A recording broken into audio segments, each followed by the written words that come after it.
Tito. Sad tip. We got a filthy King Kong Bundy. And we got the Hulkster. Good stuff. Word up.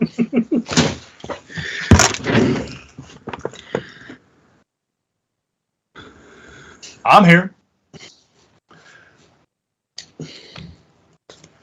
I think he means Sketchies. I hope they. Our Legion fans.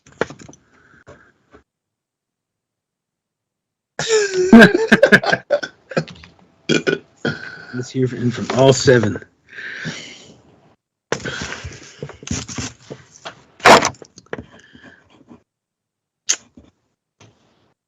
So we're on? Everyone can hear us? We're good?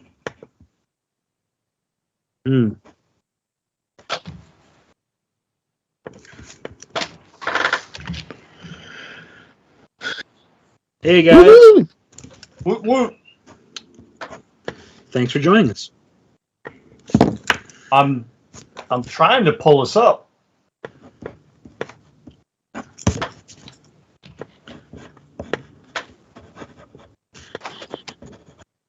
By the way, great post. Yeah, man. I was going to say, Stefan, did you design that poster? Because it's wicked. It's fantastic. That's an excellent job. I could print that and put it on my wall.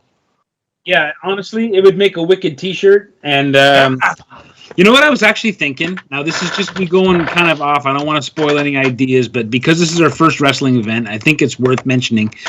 It would be really cool to use that poster or the elements of that poster as the back. And then on the other side, do like a baseball card or wrestling card kind of thing where we can put these illustrations on them and do it like the old WWF wrestling collectible cards. Because that would be rad as hell. And then on the back, you'd have that uniform, that uniform image, the logo and everything. I think it would be sweet. I think that could something, maybe volume 3 or something like that, down the road. Oh, yeah. Which most people will forget by then, but we'll just... I disagree.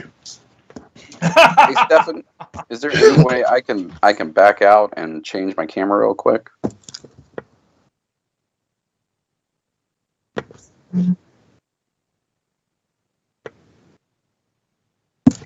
Absolutely. And, right off the bat, I want to apologize to you other guys for bringing this in like 80% inked. But I got to bolt a little bit early, go get my woman from the airport. Oh, it's a worthy cause. Sure I can get it done. Oh, it's okay, buddy. It's all good. Don't even stress that. I learned this kind of cheating from a certain Canadian. Oh. To be fair, I came in with a. Let's get it right. I came in with a thumbnail sketch complete. I didn't come in with an ink thing. All right. Let's just get that out there. Get some. You came in with your coyotes all broken down on the board. Educate these Yankees, Mike. Educate these Yankees. Hateful Yankees. Get these hateful Yankees. Hey guys. Thomas. Ah, sweet. Good. Thomas in the house. The hizzy. Thomas in the hizzy. That's it. That too. All right, let's see what we got here. So what's everyone's?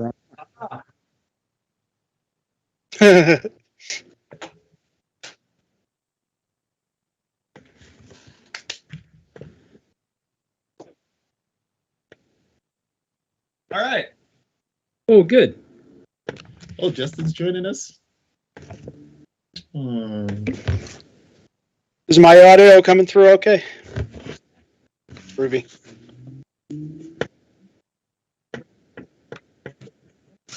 Go, Jason. Go, Jason. Is it right? Okay, cool. Nice.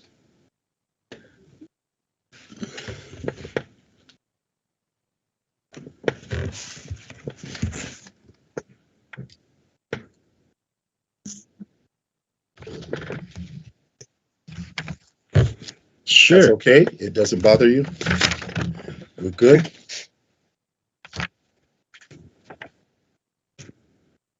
All right. So you guys probably all know I'm a huge wrestling fan, although I wish could say I was the fan that I used to be. Just not really watching it a whole lot these days, and not really, just not really a fan of the current product. But I know I don't really get to tune in AEW, so I get to read about a lot of stuff, but I don't watch a lot of wrestling. I'll watch highlights and stuff now, but I spend a lot of time watching old wrestling, Japanese wrestling, especially old WCW, NWA wrestling from like '89 to like '93, because that stuff was just off the hook. It was so good. It was very, very, very awesome wrestling. So one of my favorites from that time, he was wrestled a lot longer than that, but a guy that deserved, I always thought, a lot more credit, and had a very short run in WWE that was really short-lived because of an injury type situation. And, they kind of destroyed his name.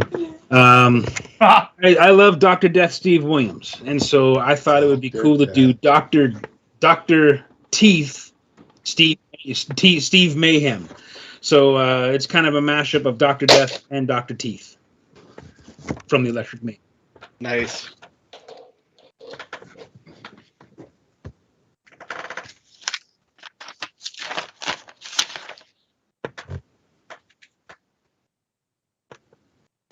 Okay, I think I misunderstood the assignment. But I'm just so instead of mashing them up, I'll just have them wrestling against each other. That's fine. That is so unacceptable.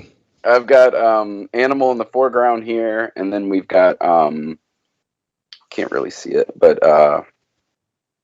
Oscar the Grouch out of his trash can, actually using it to cut the pummel. Genius. That's awesome, man. See if it works. Thanks.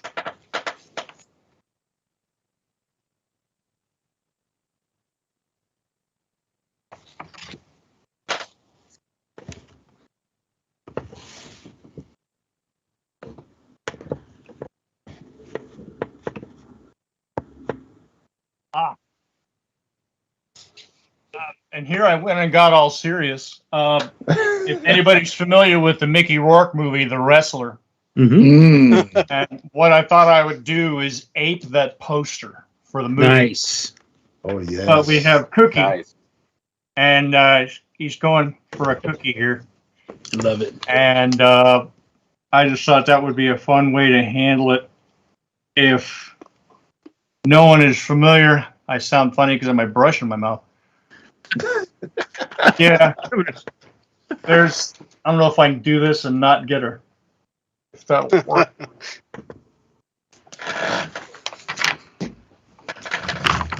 No, not coming up. Kind of, but I remember the poster, yeah. Movie, man. I love that movie. Mm-hmm. Yeah, it's great. I heard it was really a good flick. It did make you happy. No. Yeah, it's not a feel-good movie. It's not a feel-good movie, but there's very few wrestling stories that end up that way, Yeah, no kidding. So, yeah, that's the plan behind this one. Awesome, man. Awesome.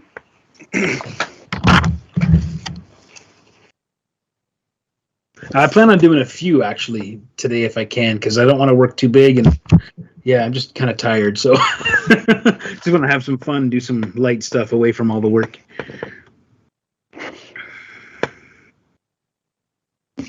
Okay. Well, I wanted some of that tag team action. So I have Scooter and Fozzy as Bret the Hitman Hart and Scooter the Hitman Muppet and Fozzy the Anvil Neihart Bear. And they're fighting they're fighting their names again. What's the two old guys' names again? How did I forget their names? Yes. Fighting them as the Road Warriors. Oh, nice. Awesome. Stefan? Yeah. I don't know why. If I can't remember their names, you yell at me. I don't know why it's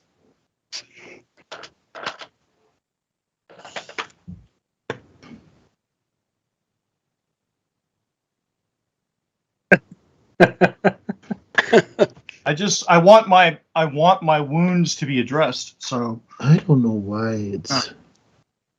I find that happens sometimes with mine. If I just move, if I start it and then I move like the distance from the camera to that work, it kind of has to readjust. But yeah, I don't know. Sometimes switching to your other camera and then switching back can do that, but I don't know. I'm still learning that stuff myself. I don't know why it's on the blurry side, guys.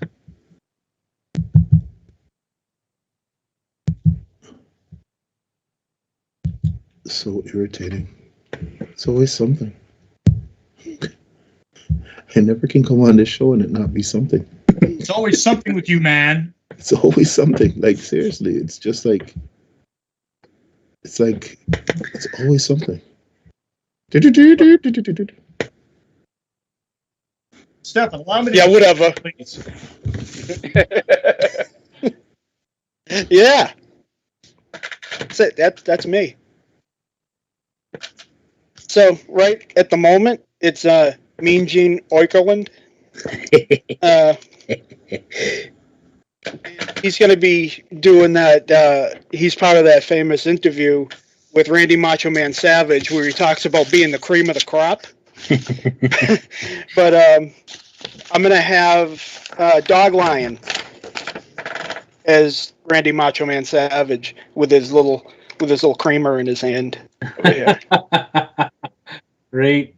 And I had to start this ahead of time just because, there's so much that I have to do. That Oh, of course. I wanted to get it into a nice state by the end of the stream, hopefully. little bit. That's wicked, man. Yeah. it's Thank awesome. you. Should be pretty funny. So, are they still being really correct with Cookie, and now he's like vegetable monster or something? Jeez, I don't. I remember they were going to make him not eating cookies all the time. He was just in a commercial where he ordered a bunch of cookies and cakes and stuff from one of those food delivery services, and I thought it was pretty funny. So,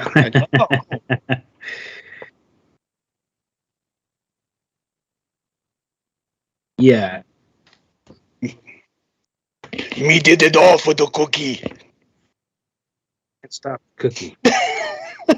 Oh, when I was a kid, Cookie was my dude, man. Oh yeah.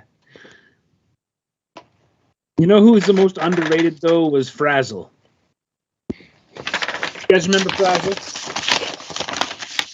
No, I don't, which makes him underrated. Frazzle was one of the monsters, one of the Sesame Street monsters. You could Google him. He was the most misunderstood monster of them all because he was the terrifying one that would show up every so often, orange with the massive teeth. Yeah. Oh, I remember He was him. awesome. He was awesome. And but yeah, they actually had to do an episode where someone actually like Grover actually sits and has a conversation with him, and they kind of get to the bottom of why he's so terrifying, and it's just how he looks. He's just horribly misunderstood. But yeah, he's great. I always thought he needed some more love. That guy. Damn that leftist feel-good Sesame Street shit. Teaching us to be tolerant and not judge people how they look. I mean, come on. And I was also an Oscar the Grouch fan, in case you can't tell. Oh, he was awesome. Yeah.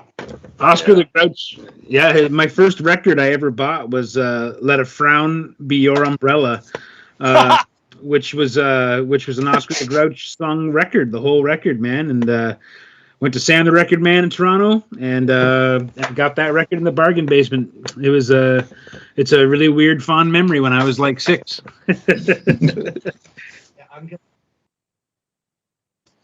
He is. Well, other than Ron Swanson, and that's because I have evolved.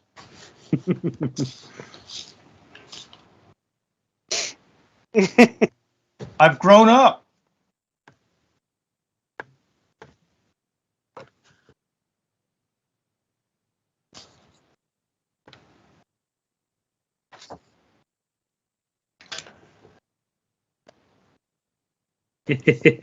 Ooh.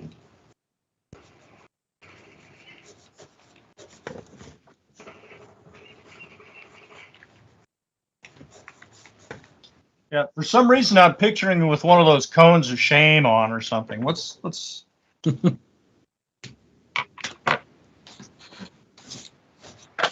Yeah, he's been sending out Swamp Thing books for days. all right? He's a busy dude.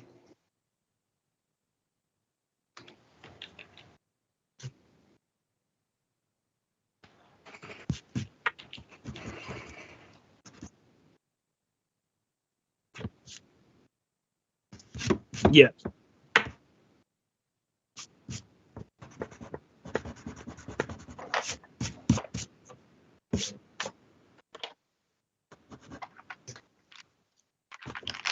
It's Leanne's birthday too, so Happy birthday, Leanne. It was yesterday. that's Yeah. yesterday. Yeah. Yeah.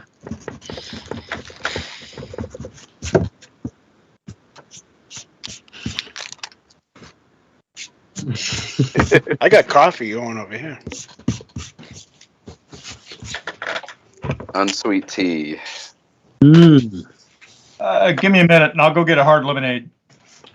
A hard cider. I might drink a whole pitcher of bourbon tonight. Of course you would. Wow. Why wouldn't you drink a whole pitcher of bourbon? Just put a straw in it.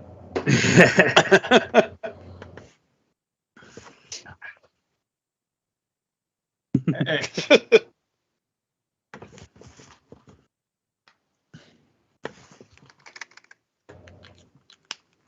Yeah, this would be a good little workout this weekend.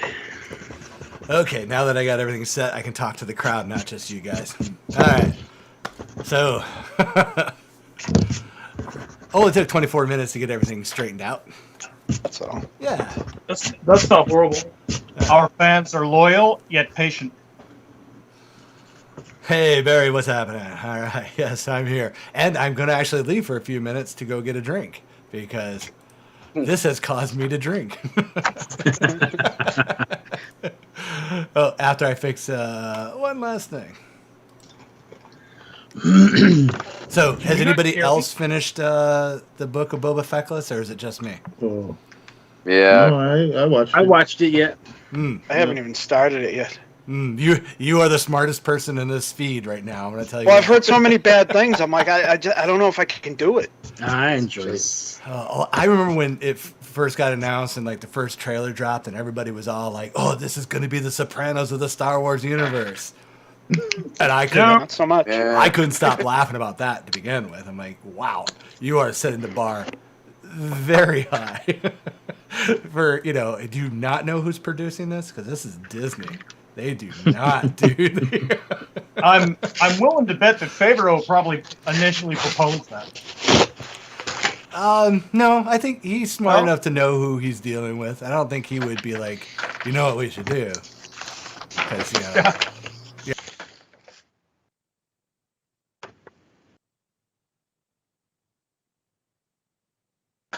Hey, I've always said they should hire David Fincher and do a Sith movie.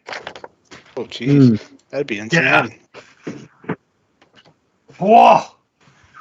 I think it would be great. Kids would be running out of the theater crying. Yeah. Whoa!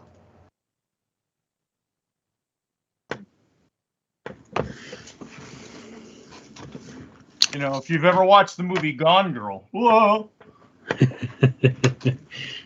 If you have a woman with you that you love, when you're done watching that movie, you'll turn and you'll look at her like, "Uh-oh, what? Get over in that chair. Don't get to me next to me on the couch." Because holy free holies, I didn't want to watch that movie again. So. Don't get me wrong; it's extremely well done, but wow. All Stefan, yeah. can you hear me? Hey, Justin. Hey, what's going on, guys? I can hear you. Sorry. yeah, you should be.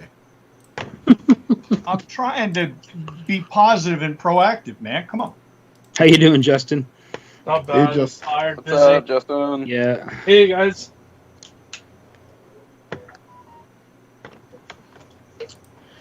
Oh man, it's been a crazy day.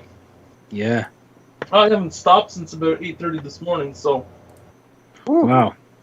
You're an hour ahead of us too. yeah, Crazy, But- man. it's all good. It happens. And- Yeah. Work Oh, is work. I was tidying up pencils on a thing that I do not want to ink, but it's due on it's due on Tuesday. So it's and it's got to be inked. It's got to be inked tomorrow, or I'm gonna have a terrible Monday. And yeah, it's one of those things where I only really had one good idea, and I sent it, and the editor loved it, and then I sat down and was like, "Fuck! Now I got to ink this, and now I have to color it too." And I've got 2 days. So, yeah. Well, it sounds a like lot you of shouldn't be procrastinating so much, buddy. It's a lot of foliage. And yeah, it's going to be a challenging couple of days for sure. Get painterly. Yeah, that might happen. Although I'll be coloring it digital, so which is even, kind of a big nightmare. But yeah, if I can get it inked tomorrow, I should be in okay shape. But it's going to be a lot of inking. And I got to draw a ridiculous Liefeld-ish gun in it. So that's just fun. Ooh, yeah. It's a gun that looks like a toaster, so it's a Giant shoebox. so that'll be fun. And it's not my design; it's in the book. So not a Liefeld book, mind you, but it's it should be fun. We'll see. Mean Gene Oinker. That is crazy, Thomas. Thank you. Yeah, great idea. Oh, Yeah, Hugh, after this, you and I should connect. I see the problem, what's going on with your camera. For some reason, you are feeding in at standard definition 4x3. So I have to go to my settings and change that, eh?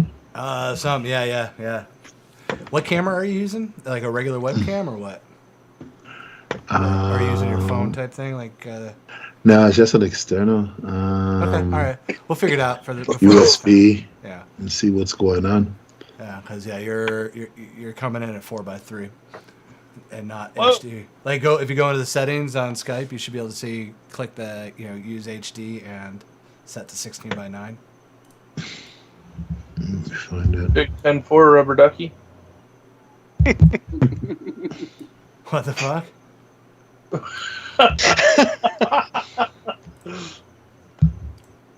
Oh God, I'd just writing around 200 books come back from CBCS, Wow. and I've still got about another 180 down there, Good heavens, man. and those should be coming in the next couple weeks. Hot damn! I can't wait for my package to get here in 2023. Yeah, fuck yeah, we're right on par. That was always the plan, right? That's right. Yeah.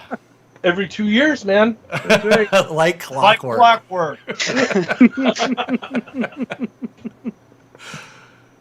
Oh fuck. No. Jason, I love the fact that you're throwing all the little garbage in there too. That's gonna be awesome. Thanks. The details.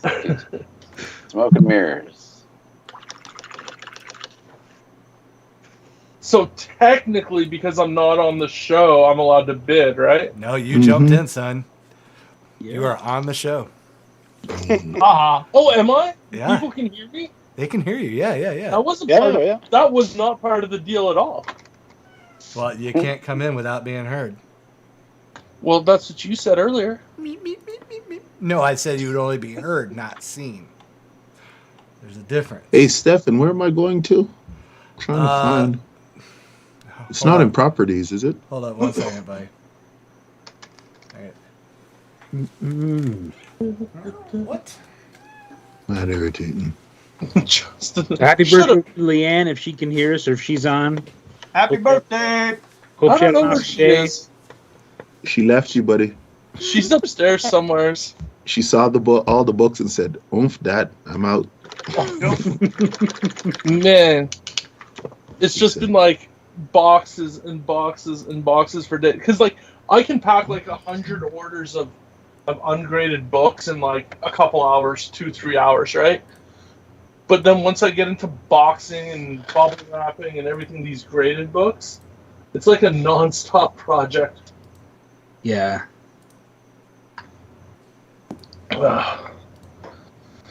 So hopefully it. Well, I mean, I think I got like 90% of the Swamp Things out today. That's awesome. You know, I have a couple orders left, like I think 2 or 3. And then I just started on the House of Slaughters. And then I'm going to move on to like the Chicken Devils, the Swamp Dogs. I'm going to have a method to my madness here. You are a busy dude. Yeah.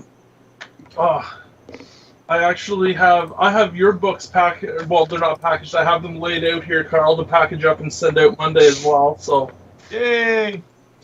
that's on my table of things to be shipped, which isn't very pretty right now. The dark red stuff, yeah? Yeah. Nice. Yeah, I love that cover. That was awesome, man. Yeah, I like yours better, man. I like that. Oh, You like pull the Karl angle on that. I'm like, yeah. I was trying to, and I wanted to get a reflection into that. Was, you know, I'm not gonna lie. I was like, I want to do something kind of Karl would do, because I love the way you handled your cover, but you didn't do like you know, as an overhead view. You didn't do like the reflective type stuff. You still had all kinds of cool shit in there. But yeah, I wanted to try something like that. I always think about that Fantastic Four piece with the team reflected in the crystal ball, and I'm always like, damn it. So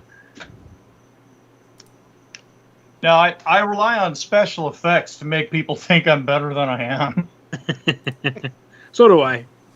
That's what all the Erica calls it, the Ruthie stuff, the ink wash kind of Yep. blooms that I do. It's like that's just, you know, like that watercolor kind of. She's like, do some Ruthie stuff on that. She'll say, you know. Yeah, I'll be working on something, and Linda will look at it and go, "Oh, that's a Karl Weller down shot." But yes. And I don't do leg day, so yeah, feel it. And we're going to be getting ready there and having some sales come up really soon as we celebrate our 2 years. Yeah, man. Congrats. Yeah, congrats. That's awesome. Yeah. That's buddy. So it'll be, you know, we'll have Awesome lots of 2 years. stuff coming up. It's been crazy that it's been 2 years already. Yeah. Been the best part of the last 2 years for sure. You know, with everything being so totally fucked. Like you know, the big country comics experience has been awesome. It's just a tragedy we haven't been able to get out to more shows, and you know, we haven't been able to. We'd be there if they were open. You know, don't have any doubt about that. But you know, now that things are opening up, it's going to be nice to get back on the road again with you guys. Well, the big thing, like, and you know, I'm seeing lots of congrats coming in through the thing, but you know, the real congrats goes out to Mike, Steph, and all of you guys out there that have supported us over the last 2 years throughout this pandemic. So, you know, we should all be thanking you guys.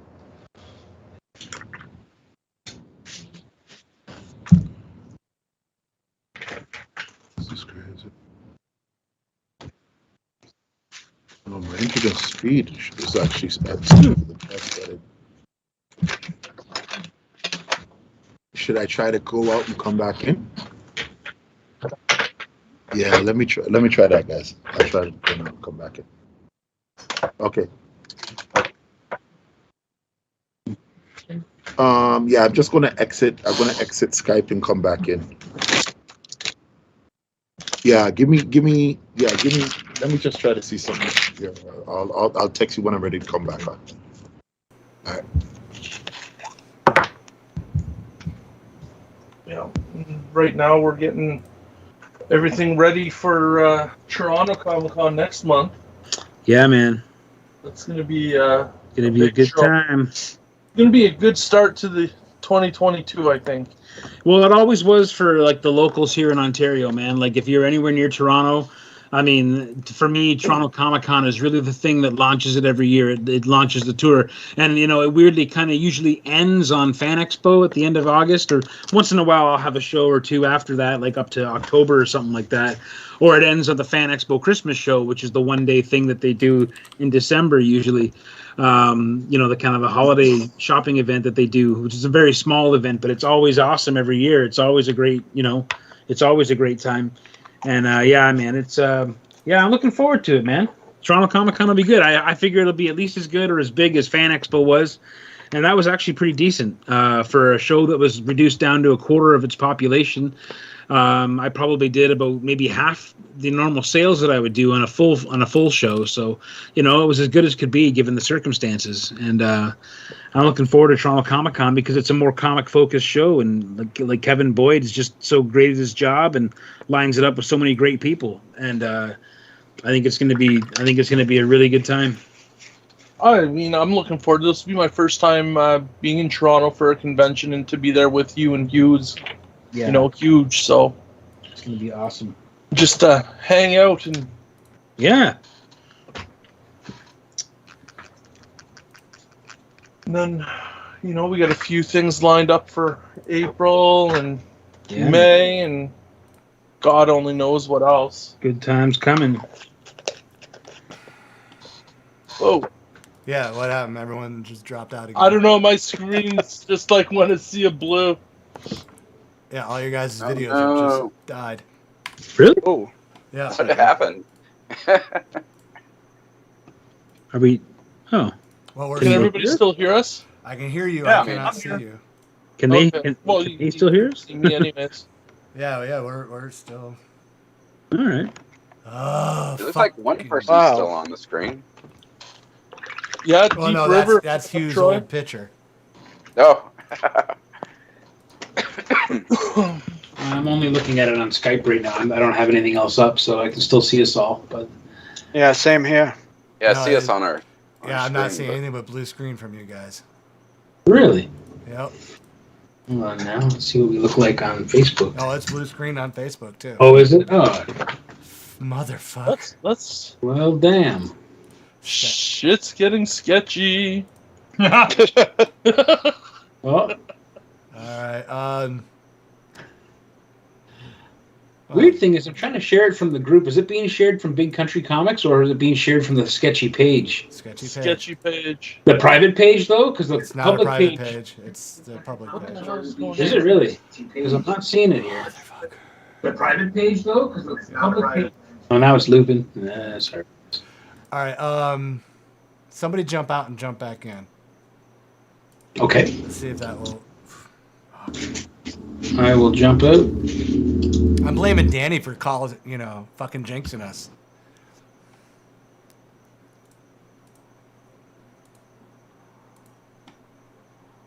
Did you all jump out? Because it got dead. I mean, I'm I'm still I'm here. here. Yeah. I think I'm not brave I had to enough. look up. I was like, wait a minute, what's going on? I jumped out and jumped back in. Does that make a difference? Nope. Well, son of a bitch. Well, that's no good. So they got a blue screen now? Everyone's got a blue screen? Yep. Fucking hell. This is really starting to piss me off.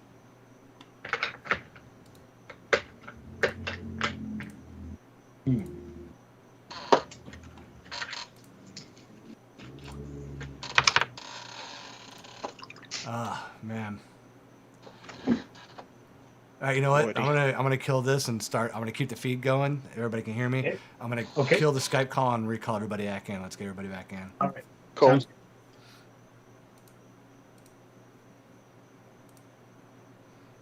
All right, folks. One more second. Fucking.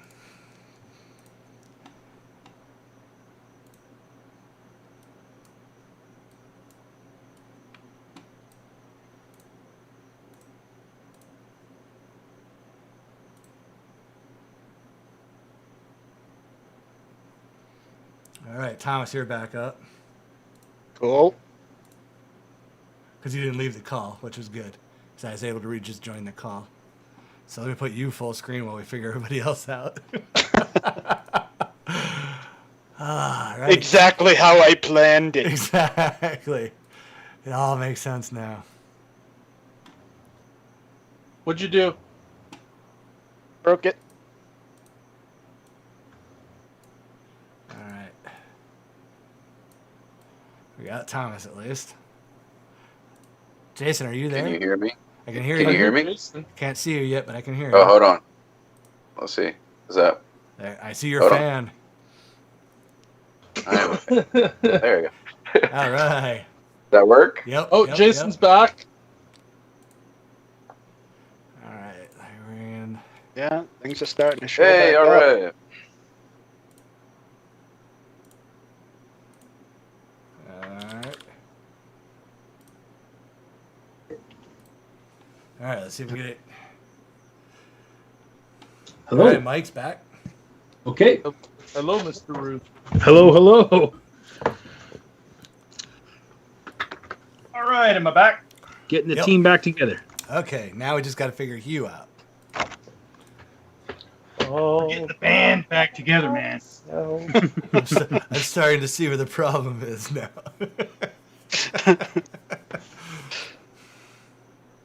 Okay. Wow, that was weird. All right, we can hear Hugh. Can you see me now? Yeah, getting there. Let's see if I can fix you here a little bit. Fix Looking me up, great, Scott. Mike.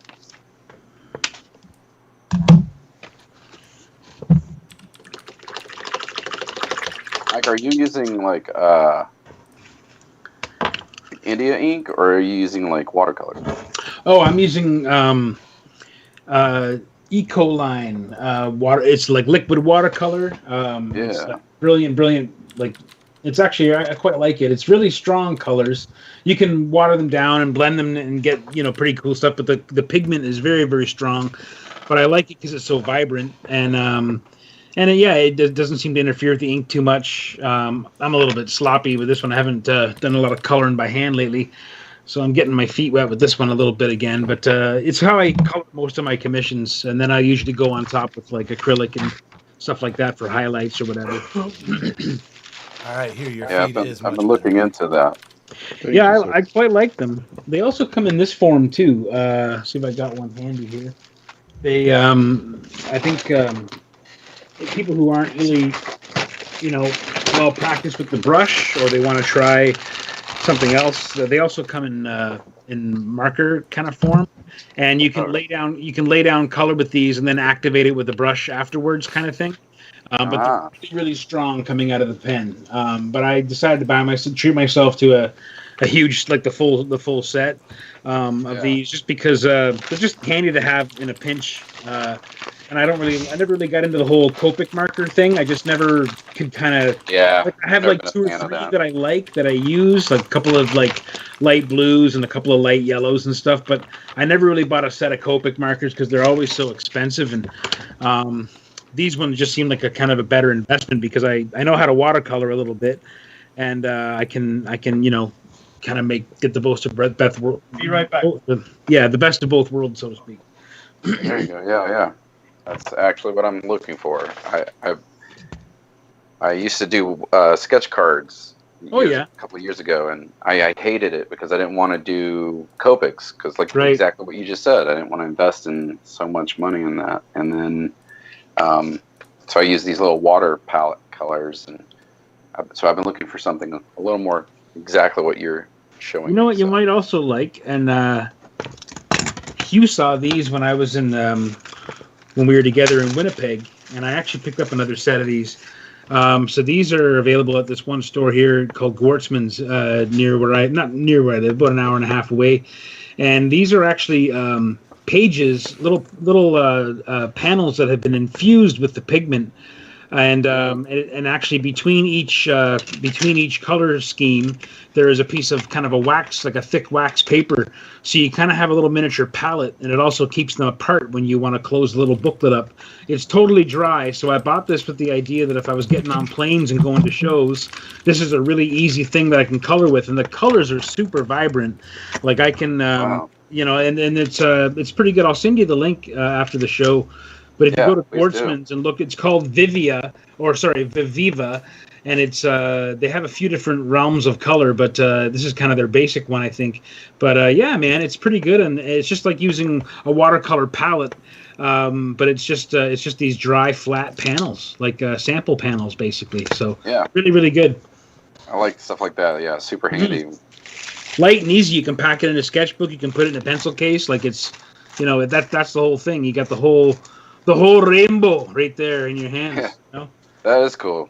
I like that.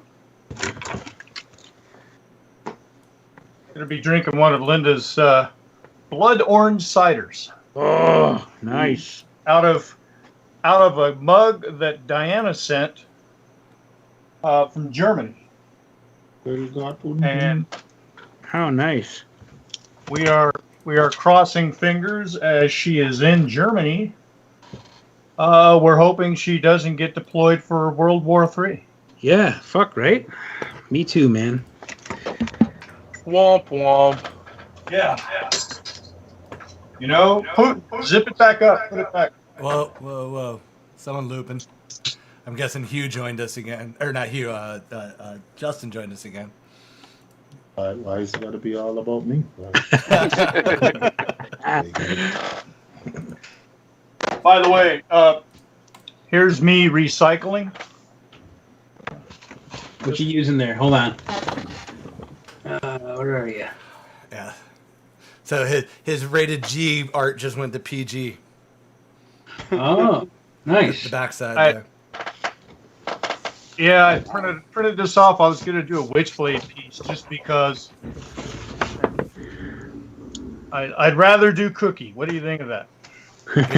So whoever wins this is getting a twofer, basically. I love that. Kind of. That's cool.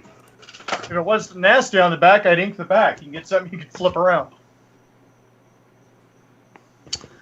Thomas, walk us through what you're doing here right now, son. Right now, I'm making Oikolin's tie. Nice. And then once he's done, I can start working on the big guy. He's going to be pretty cool. The only problem I have with, let me see here. Let me get him on the screen so you can see him. I don't want to cover his eyes because he has so much personality in his eyes, and the crazy man always wears these big goggles, That's true. Well, Macho Man wears. Yeah. Basically, Elton John sunglasses. Yeah, they're He like had all different ski kinds, goggles. Yeah.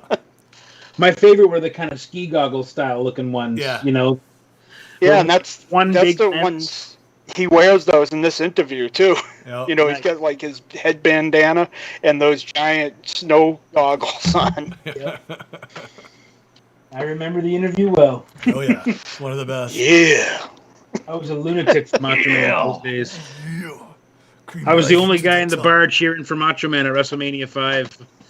And, I was there with you in spirit, because man, I would have been cheering too. I always wanted Macho Man to win because he was just such a better performer.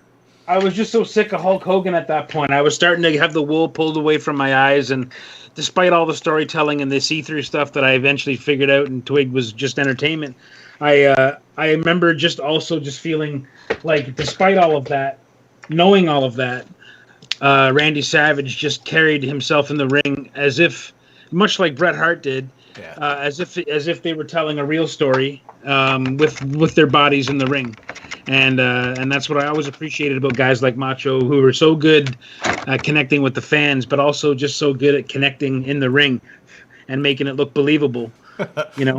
Rob's asking. Oh wait, sorry, real quick. Rob's asking we get the entire Electric Mayhem as DX. That would be a hell of a poster.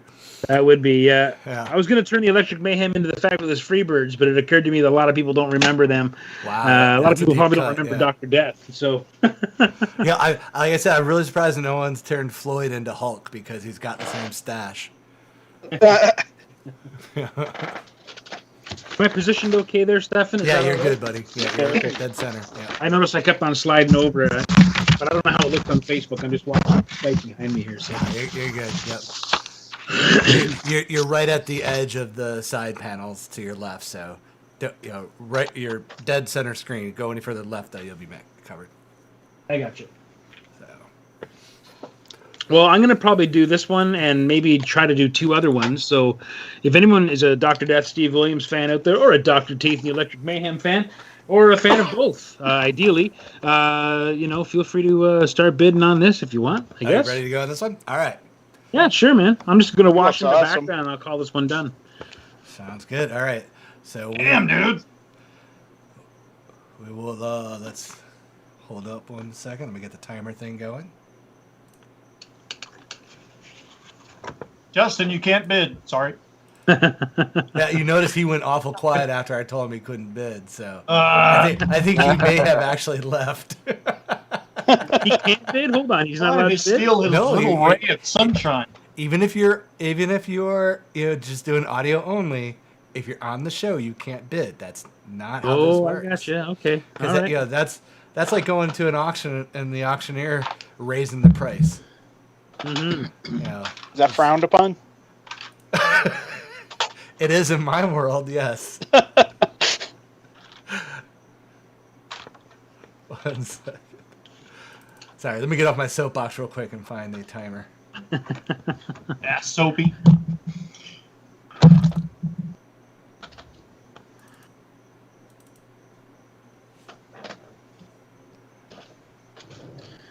Is anyone It's out there, alright. Dr. Death? All right. Oops, that was I weird. just saw a comment on YouTube when I was looking up Randy Macho Man Savage clips, and somebody said Randy died thinking that wrestling was real. Who do I have to block? Is that what you're telling me? Randy died when wrestling was real? Thinking wrestling. Thinking that wrestling was real. No, I disagree. I absolutely disagree with that. Totally, he knew what he was doing wholeheartedly. Yeah. Oh yeah, he did. It was real when it had to be, right? Yeah. That's what any performer does. So anyone who wants to criticize wrestlers should criticize actors, criticize voice actors, criticize dancers, criticize singers. Okay, Any all right. performance Mike, let's get you off your soapbox too, real quick. What do you want to start? Sound a little passionate. Yeah, we're getting heated up now because we're going after our man. What do you want to start your bidding at there, buddy? Let's go $25 to start. $25 to start. All right. And boom. All right. We are doing Dr. Teeth Steve Mayhem. Yes. Thank you. I was trying to get the whole mashup up and my tongue was not working for that. Jesus. Are you gonna put the gold tooth on it too there? Sorry? Dr. Teeth, he's got the one gold, right? Yeah, he's got the one gold. Yeah, I just kind of did a yellow highlight, but I'm going to go in a little bit stronger. Yeah. Oh, okay. Yeah, I just couldn't quite fully see it. All right, that's why I was asking. I had been reading about Dr. Death Steve Williams because we didn't get any of those channels in Canada, and I just thought he was the greatest just from reading in the old black and white magazines, while he was, wrestling in all the different territories and what was left of the territories in the 80s and in the 90s and the stuff he did in Japan and everything like that. But I remember I was able to tune in UWF, which was a league that kind of came out around 86 or so. Uh-huh. And like the Freebirds were there and a bunch of guys were there, but Big Boss Man was there, but back then he was called Big Bubba Rogers. And I was able to watch a match, but I had to watch it scrambled and upside down because that was the only way I could tune it in on the old cable. Jeez. And it was like cutting out, and it was just all scrambled and buggered up on the screen, but it came in perfectly clear at the end of the match. Bubba Rogers was about 430 pounds back then, and it was before his Big Boss Man gimmick, and he jumped off the top rope, and Steve Williams caught him and then pressed him up over his head. Nice. And like took 3 or 4 steps and then turned it into the Oklahoma Stampede and just drilled him and pinned him for the win and won the belt. And I remember in that moment, just because I'm watching it reverse color, upside down, scrambled on my screen. And that moment came in like a diamond. and just burned itself in my brain. Just enough. Just. I followed that guy's career everywhere after that I could find him. Fantastic. He was just absolutely amazing to me. All right, we are at 1:30, and Danny is in lead. We got it with 25 at the moment. That's my boy. Good old Danny. I like it. He's the guy that I talked to you about wrestling, and it's awesome. Have you been watching AEW at all? I don't tune it in, but I watch the highlights that I can. I follow a lot of the talent, and I kind of watch their feeds and get little bits of what's happening from them. I'm telling you, it feels a lot like old school. Oh yeah. So the characters are there, and they are there to perform. Yeah. Oh yeah, man, it's good stuff. Oh, Murray bumped to 30. All right.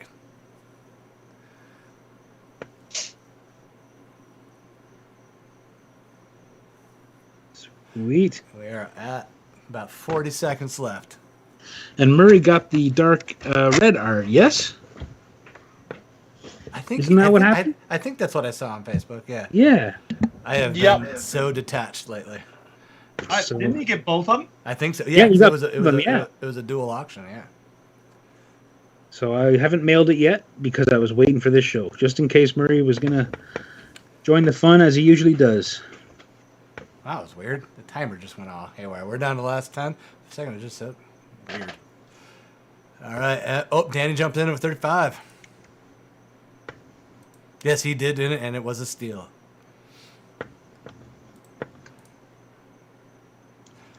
And down to the last few seconds, Murray jumps in. Did he snipe it at 40? What the fuck is going on with the timer? What the fuck? The timer's all over the place. Yeah, the timer. Uh-oh. Yeah, it just jumped up to a minute after I thought it was ending. All right, we're going to go with this last minute because I don't know what's going on with the timer. Oh, my God. Fucking Danny. Nail biter time. I may just block Danny from everything because he's the one that cursed me. This shit should be over.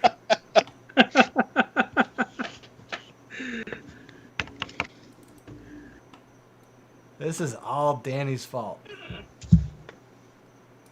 All right.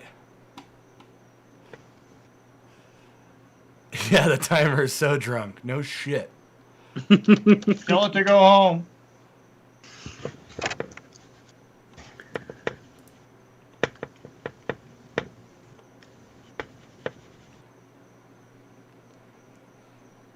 All right, I'm calling it because the timer started again at 5 minutes. What the fuck is I happening? know.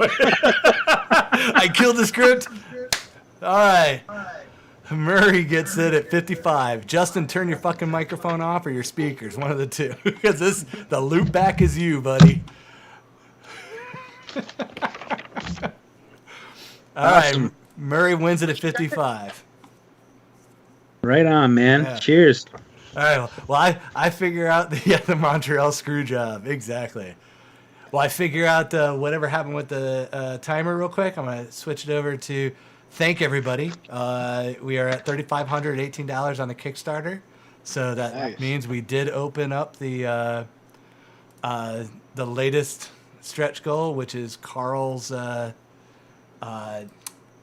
Thor Piggy with her Hamner. It's Thunder Piggy. Oh, I'm sorry, Thunder Piggy. It did not come with the full description. So, yes, we. Yeah, throw it on screen. Throw it on screen. Karl. Oh, yeah, that's beautiful, man. That's so good. Yeah. And Wesley fucking knocked it out of the park. Wesley colored it and did a bang-up job.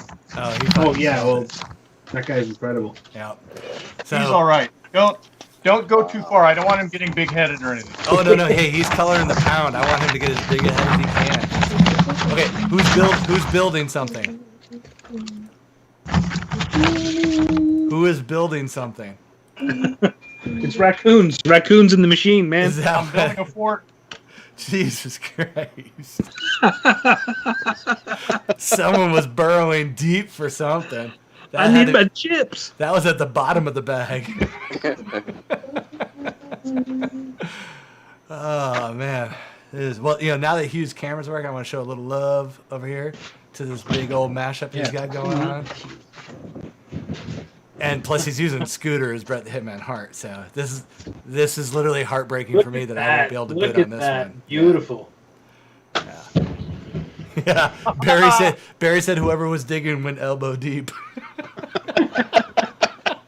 He's not wrong. Oh shit.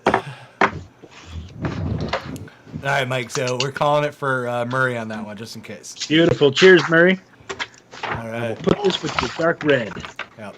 So anyway, for the Kickstarter thing, get all your friends to jump on it so we can get that 4,000 mark, and that will open up the. Oh my God. Okay, who's doing it again? What, are you guys just timing this for when I talk about Kickstarter? We're just going to start crumpling aluminum foil. I noticed that. Yeah. Yeah. You're getting crumpled upon. Yes. Let me go get a bag of chips. Yeah, something. All right. Real quick, for the Kickstarter, get to this 4,000 and we can open up the second MV color and the Low Pepe coaster. All right. Proceed. Dig away. Get that all in there? Yeah. Dig away, whoever was digging. Dig on. Whew, that was painful, but thank you. Wait, was it Justin? Because I know Justin was packing, and I told him we weren't doing ASMR on our video tonight. And he was threatening to do that. I'm waiting for him to come on and go, I'm packing up some CBCS books. Get us all excited. This is the plastic that wraps around it. Shut your fucking mouth. I'm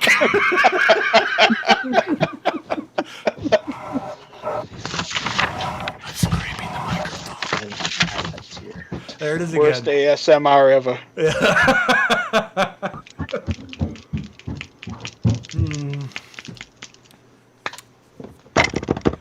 Good stuff. All right, so I guess we can't bitch about. Well, no, I'm gonna bitch about Boba Fettless. I think most of you have watched it, right? Yes, I need another reason not to watch it, so go ahead. Yeah. Well, I took copious notes up until episode 5, and then I just got tired. I'm like, no, this is way too much effort. I'm putting more effort into the show writing notes than they did about producing the show. Yeah, you're probably the only guy I know that actually writes down notes when you're watching something. So, I ain't kidding, man. You can see it on Skype. They can't see it, but that is a full phone full of notes right there. But yeah, like the weirdest part was I think it was episode 5 or 4, I forget. The one where they had to go back to the Sarlacc pit to get his armor. Yeah. He fucking busted out of the Sarlacc pit wearing the armor.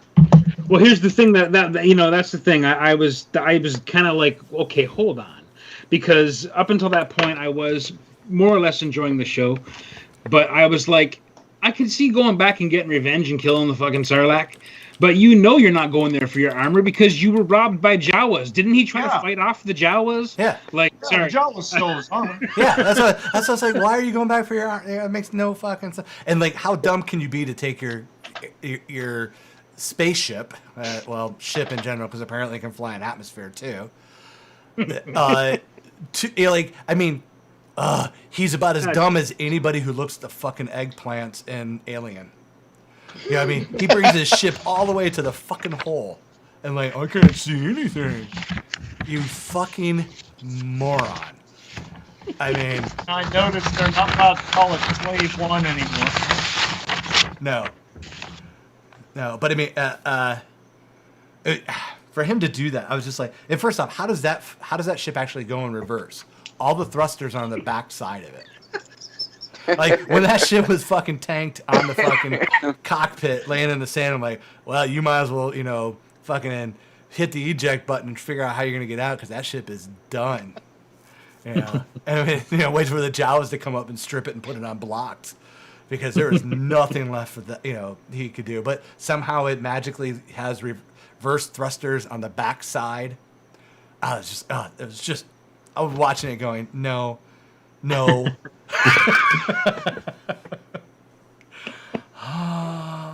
You know what? Yeah, I'll be honest with you. Like, I know a lot of people are complaining about it, and part of me was kind of like, well, what did you really expect from a show that is about a character that's had about 6 minutes of screen time and 5 lines, or whatever that combination of numbers that nerds like to throw around is. But whatever it is, it's not very much time on screen. It's a little bit of time in the cartoon and stuff like that. And I just kind of was. I mean, I loved him in the comic book. You know, I remember reading He's the Marvel pretty awesome in the in comics. the 80s and thinking, you know, getting to see him with his helmet off and stuff. And to me, he looked just like he did in the comic book. Yeah, I don't know. I didn't hate the show. It was cheesy. Like the end, for sure, it was cheesy. But I don't know, man. If I could just say one thing, it was something that made me smile once a week. You know what I mean? Good or bad. Sure. I just for me it was like, you know, I like the Wookiee with the brass knuckles. Like I got, you know, I love that character from the comic book though. Like, you know what I mean? I love that run at Marvel that I think Kieran Gillen created that character actually. And yeah, man, I don't know. I like Black Chrysanthemum as a character. And I liked how it was kind of thrown together. I really enjoyed the Tusken stuff, to be honest with you. And I like that, actually. And I think that when you spend time with, I mean, and I know this is just a science fiction show doing an attempt at an outreach, but I also just sort of feel like anyone who's spent time with people other than themselves and the culture they were growing up, when you grow from that experience regardless, and you change a little bit when you see how the other half lives sometimes. And I think that's why we have such a different Boba Fett than I think what people were expecting. Even though, to my mind, as a kid, the Tuskens were one of the most fearsome monsters of my imagination.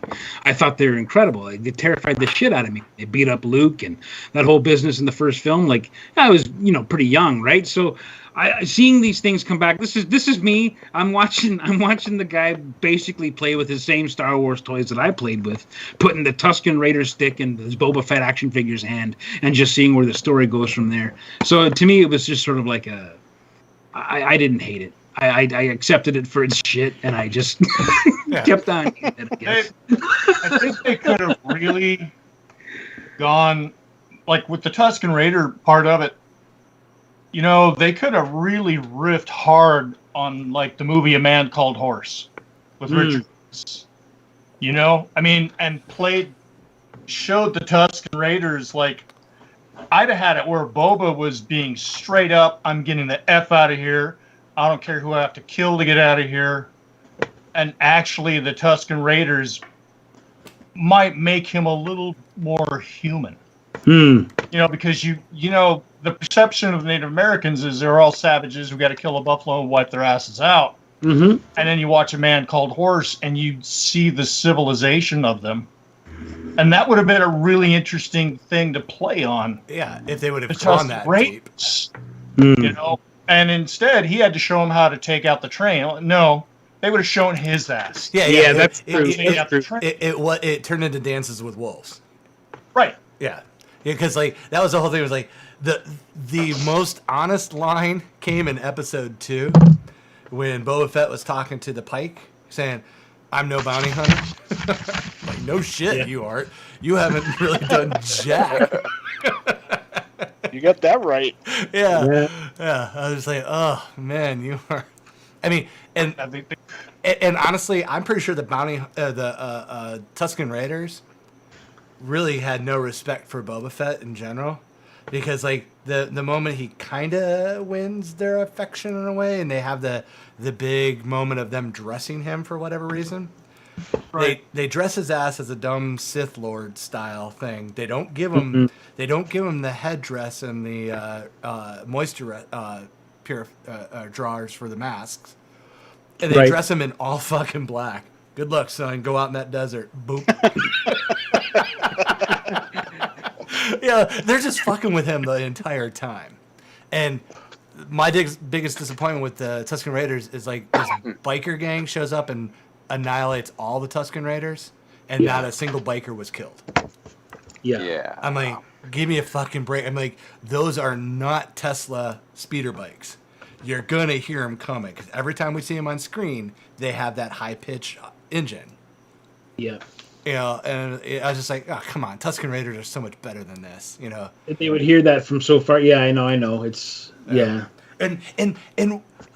the end battle, where the fuck was Slave 1? I mean, like, they showed already it's a pretty good assault vehicle to wipe out small. Absolutely. And then they're just like, we're not going to use it this time. I'm like, holy shit, you wiped out an entire biker gang within seconds. How do you not use that every fucking time? Every time.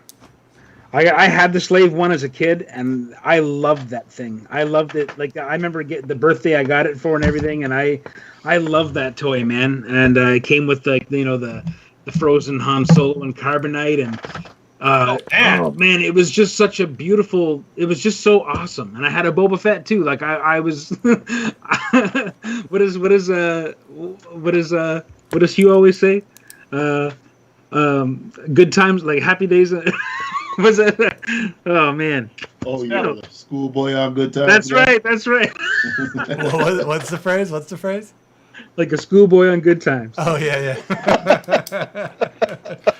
Yeah, and honestly, I never liked the slave one, and they showed the exact reason why I never liked it in the show. It is the most useless ship when you're trying to take off. That would be like, because you're not pointing it the way, like you can't see anything around you other than the sky. So, I mean, like if you're in the open desert, sure, it lifts off just fine. But if you have any type of, walls or hangar, you're kind of bricked because you can't see shit. Can you imagine wearing Boba's helmet and with that already obstructed view of the ship? Yeah. What you're seeing? Oh, yeah, it was the whole time I'm like, yes, you are the most feckless character in this entire universe. Thank you for making my theory correct. Tell everybody your Star Wars toy story. Which one? Where you had to make your cousins love you. Oh no, I mean where my mom gave away all my toys because we were moving to Florida. What? Yeah, I had spent every allowance I ever earned on Star Wars toys, and I had every toy available from the first two movies, and I was working on even the Sears stuff. Oh wow! You were that kid, huh? Yeah. Oh yeah. I mean, that's all I ever. I mean, I was full in, and I spent every bit of my allowance on it, and because I remember my grandmother taking me out for my birthday, and I had the choice of the Slave One or the Death Star playset. I'm like, oh fuck, the Death Star playset. The box is like 3 times as big. Of course, I'm going for that one. Nobody had that. So I knew with the Death Star. Yeah, we just lost your feed. You? Yeah. No, you're back, buddy. You're back. All right. Am I back? Yep. Your video cut out for just a second. You're back though. Yeah. So, and then when we moved to Florida in '86 or '7, somewhere in there. Yeah, I was like, no, we're not taking all that shit. Because my entire room was just filled, closet shelves, the whole bit, right? Oh man. I mean, they were all open. I had them in, because I was a kid. I played with this shit. Yeah, so she just fucking often handed it to my cousins. Oh man. And then when I finally got back a couple of years, visiting, oh yeah, they had either, melted, lost, given away, or just gave no fucks to it because they were sticky. They were Ralph Wiggum sticky. Yeah. Yeah. So yeah, that was heartbreaking. I had lost. That's the worst. So when I still talk to my mom every year, I would send her the price guides for the Star Wars toys. Like, hey, just a reminder, I am a spiteful motherfucker, I will say. Yeah, but you told me that you go out of your way to remind your mom what they would be worth now. Well, that's what I said. I would send her the price guide when I was still talking to her. I would send her the price guide. Here, with the stuff highlighted and marked, going, this is what they are going for now. Thanks. Dick! Yeah, don't start none, won't be none. So. Oh, and a big shout out to Nathan if he is in the room. He sent me one of the Lando Black figures, so thank you very much. I'm getting stuff ready to start doing some photos with the Black figures. The Black series, Black line. Oh. Yeah. Trying to find some extra stormtroopers and rebel troopers for what I have. Oh, nice. Yeah. They're amazing, those things, man. Oh, they're crazy good. They're so good. Yeah, so I got Lando, Han, Grand Admiral Thrawn, because, he is just awesome. Luke, I got a couple. They got 2 stormtroopers and a rebel trooper. I got to find some others. Surprisingly, those are very expensive because I think everyone's using them for photos. So it's hard it's hard to find lots. You're gonna bust out the macro lens and the dry ice and just go for it? Hell yeah! I got some scenery built. What are you looking for? I got a buddy who's trying to get rid of a bunch of Star Wars stuff. Oh yeah, does he have the? He's got all the black line. Yeah, I don't know. Just get me in touch with him. I'll see what he's got and what he wants to get rid of. Like right now, my main thought is like is using a lot of stormtroopers and rebel troopers. Because... Oh yeah, he buys a bunch and just like he buys the like bootleg kind too off of like China eBay. I didn't know. So he'll buy all that and then he'll like make custom figures and stuff. Nice. I've seen the custom figures on there, and some of them are really cool. Yeah. I have a bunch of the cards, like the first run, like the yellow ones and the brown ones and the green cards. Are those worth anything? Yeah. I don't know it. The cards. I'm not sure which ones you mean. Trading cards. Oh. Star Wars set? Yeah. Oh wow, I remember having those too. I don't remember what the back with what color they were though. I feel like mine were like, I want to say red and yellow, but I don't know. I can't remember, man. I had this guy that contacted me through my Etsy shop, asking me if I could design custom furniture for his Star Wars pictures that he was taking with his action figures, and he had the most obscure things from like the Ewok TV show. Like a particular statue that was in that show I had to make, and there was like one picture of it online and it was fuzzy. Yeah, that was a good time. Yikes. Yeah, good luck with that. That's pretty cool though, man. It was pretty funny. It was a good time making that stuff.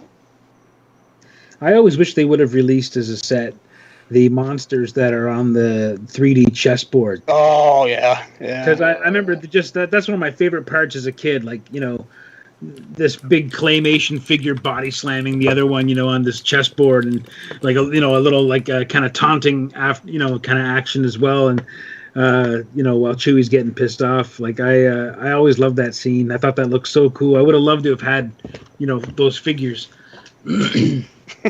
I could make them.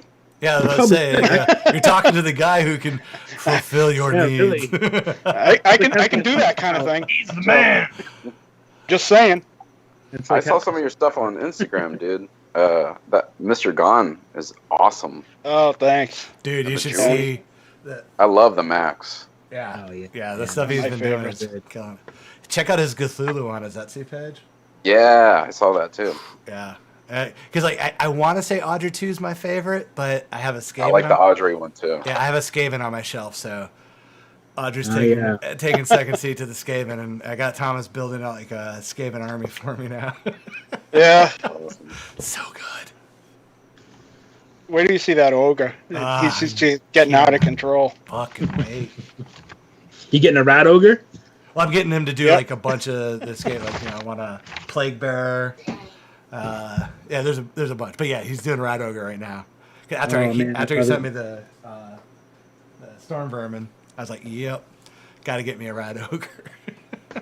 Absolutely.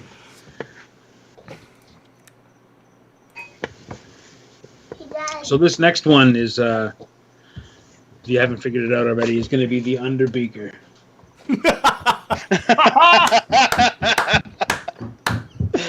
You win tonight. Yeah, Underbeaker. Shit. Underbeaker. And I wanted to get Paul Bunsen Bearer in the background, so I may do that. We'll see, but at least the Underbeaker is going to be here. And I will say, someone actually sent me a message with that as a hopeful. So, and I didn't share anybody's requests or suggestions. I wanted you guys to come in with your, as much ideas as you may have. But someone actually did hit me up earlier tonight with that one. Underbeaker. Yeah, with Bunsen Burner as pallbearer. No shit. I shit you not. Wow, man. Well, that's pretty cool. Yeah. Damn, who was that? Whoever that was, go ahead and post up. That you're the one that sent me that. I can't remember who it was. It might have been Chad. I got flooded by so many fucking, hey, can we do this one? I'm like, they're coming in hot. They got their own thing. So like, I will put it out there when they ask. But yeah. I didn't see a lot of the requests, but I saw just one comment before I was getting set up, and someone wanted Danhausen as the Count, which. Oh yeah, I saw that too. Yeah, which would be fun. I think that guy's pretty entertaining, actually. But I haven't seen him wrestle yet. But his promo stuff's great. It's really cool, unique character.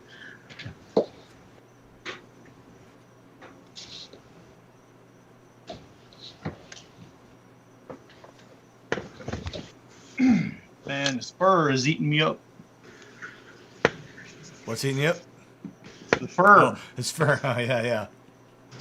That odd blue shag carpet he's covered in. Good use of the shadow, though. I've hidden as much of it as I can get away with, man. Yeah, that's what I figured, yeah.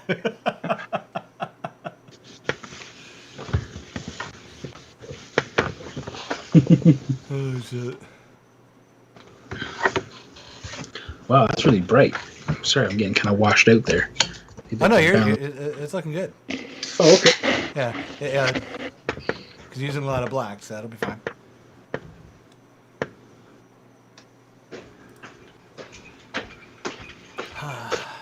Oh, Rob is asking if there's a Muppet World Championship belt. Oh my god, that's amazing. Yeah, we may have to work on something. But at this moment, no. This is a nor'easter. A nor'easter? What is a nor'easter? Cheers. Cheers. Oh, that sounds I know what a good. nor'easter is. The drink I'm was. from Boston. So that's bourbon and... Lime, maple, and ginger beer. Oh, ginger beer, Yeah, lime, definitely. maple, and bourbon. That sounds interesting. Yeah. Spicy, careful, spicy.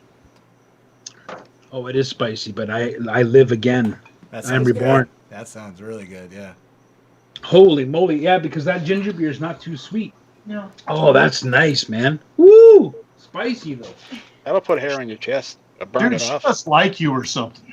Yeah, I need more hair in my chest, that's for sure. Chad Park has already put in it definitely needs the Underbeaker for his wrestling collection. Who said that, sorry? Chad Park. Oh, yeah, I figured it was Chad, yep. Maybe Chad imbued this idea into me when we were chatting last time. Like, it was a while since my last chat with Chad, but I know he's a giant Undertaker guy. And he may have given me this idea, and I may have thought I came to it originally. But either way, here we are. That's a great idea, yeah. I would love to see that move where the Underbeaker sits up after, he's been knocked down. Yeah. Sits up. I was thinking instead of rest in peace, it could be like meep in meep or something like that. Nice. Gentlemen, I will be right back. I'm going to go grab a beer. Get me one too, would you? Yeah, okay, yeah. I'll check to see if that delivery service is still up. Cool. Appreciate it. Should have left more room for the Paul Bear, but I'll drop him in the back. Maybe. We'll see. Maybe I don't need him.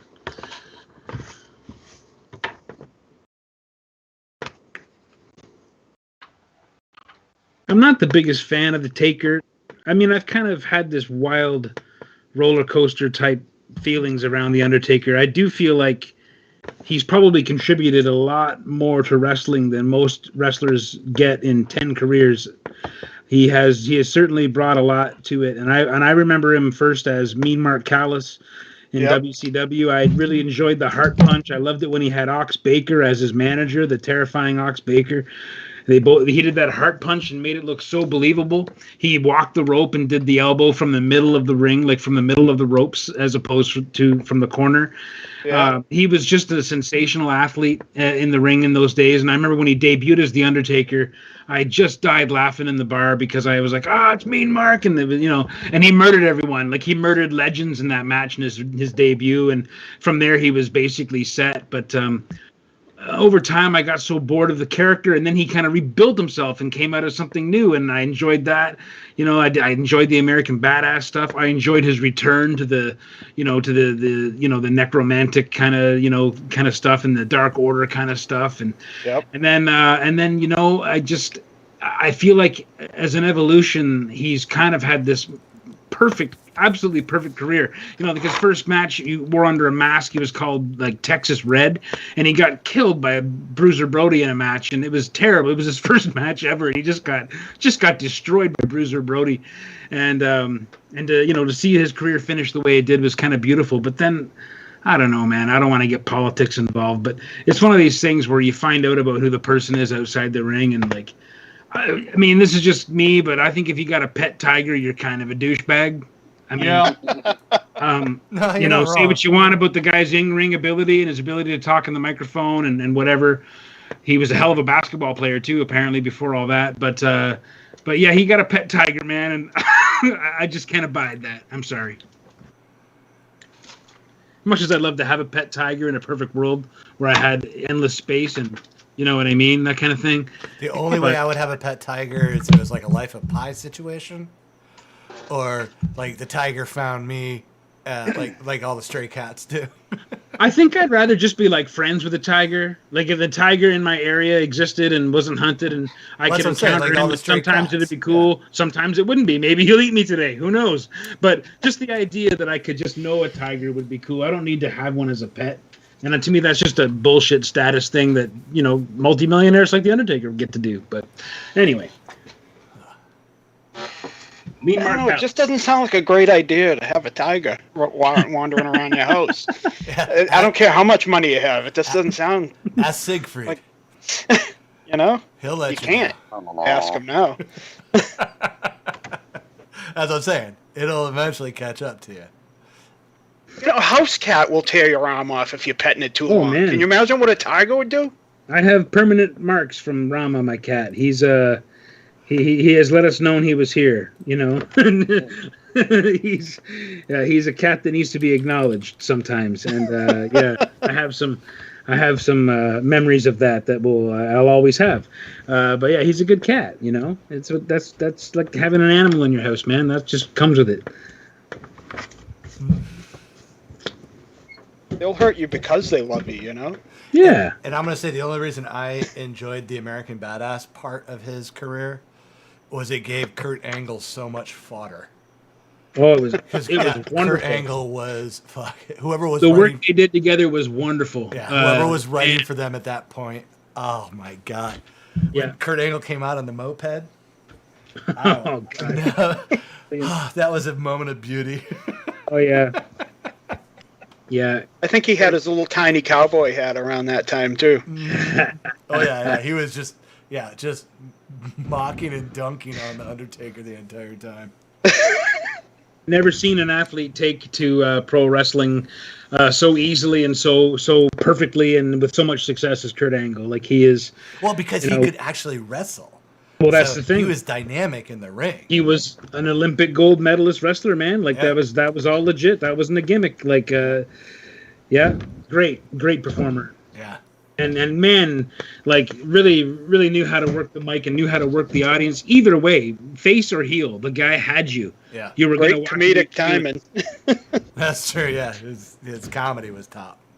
Oh, so, what you're saying is, out of all the guys there, if they really wrestled, he'd take them. Well, it's hard to say. I mean, really wrestled, yeah, probably. But then, there's guys like Brock Lesnar and guys like Curt Hennig. Curt Hennig, frankly, is probably the uncrowned greatest of all time when it really comes down to it. And that guy, would love to do that kind of shoot style wrestling with just about anybody behind the scenes. And he was good. Like he was fast and good, and it's he's unbelievable. Yeah, but yeah, it's hard to say. Kurt was great though. Kurt was great. Yeah. I would love to see him have a proper end to his career, a proper finish to his in-ring career. What happened to him? He just disappeared, kind of. Just too many injuries, man. Too many injuries and too short a time without any time to stop and repair. I mean, There's a great essay he wrote a couple of years ago when he left WWE and showed up in Impact Wrestling, and it was all about how like one of his last matches in WWE was against Rob Van Dam, and how like he like dislocated, like he tore all the muscle from his hip. He did all kinds of stuff in the match, and they continued the most spectacular, hard-hitting match, high-flying match, even though he had all these grievous injuries, like a massive tailbone injury and huge muscle tears that happened. And it was basically because he didn't take a day off in 300 days, and was on TV and flying and doing house shows and everything, like crazy. I just want to take a quick round robin on everyone's work here because there's some great shit coming out here. So 1 second, because like I'm looking at Jason's stuff right now. And, oh man, the facial expression on the animal. Yeah, that's awesome. He knows what's coming. Oh man. And jumping over to Karl's real quick, because again, Karl, the master of shadows. Fearless use of black. Look at that monster. I expect Batman to call you up and go, how can I get in the shadows more?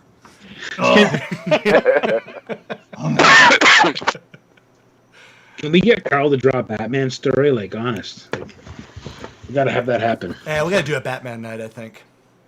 Batman night would be good. That would be really good. Yeah, I think we'll have to put that on the list. All right, and let's jump over to Thomas real quick. Got the cream in the cup. Nice. Yeah, there it is. Yeah. Pick them way up and slam them. Yeah. All right, and I'm going to show my bias real quick because, boom, Hugh's piece. Man, it's got the two best teams in there. You're not supposed to choose favorites. Hey, I'm not throwing money in this, so I can say which one of my children I love the most. He's got Scooter in there. I mean, the only way it could be better if Pepe showed up, but Scooter's in there.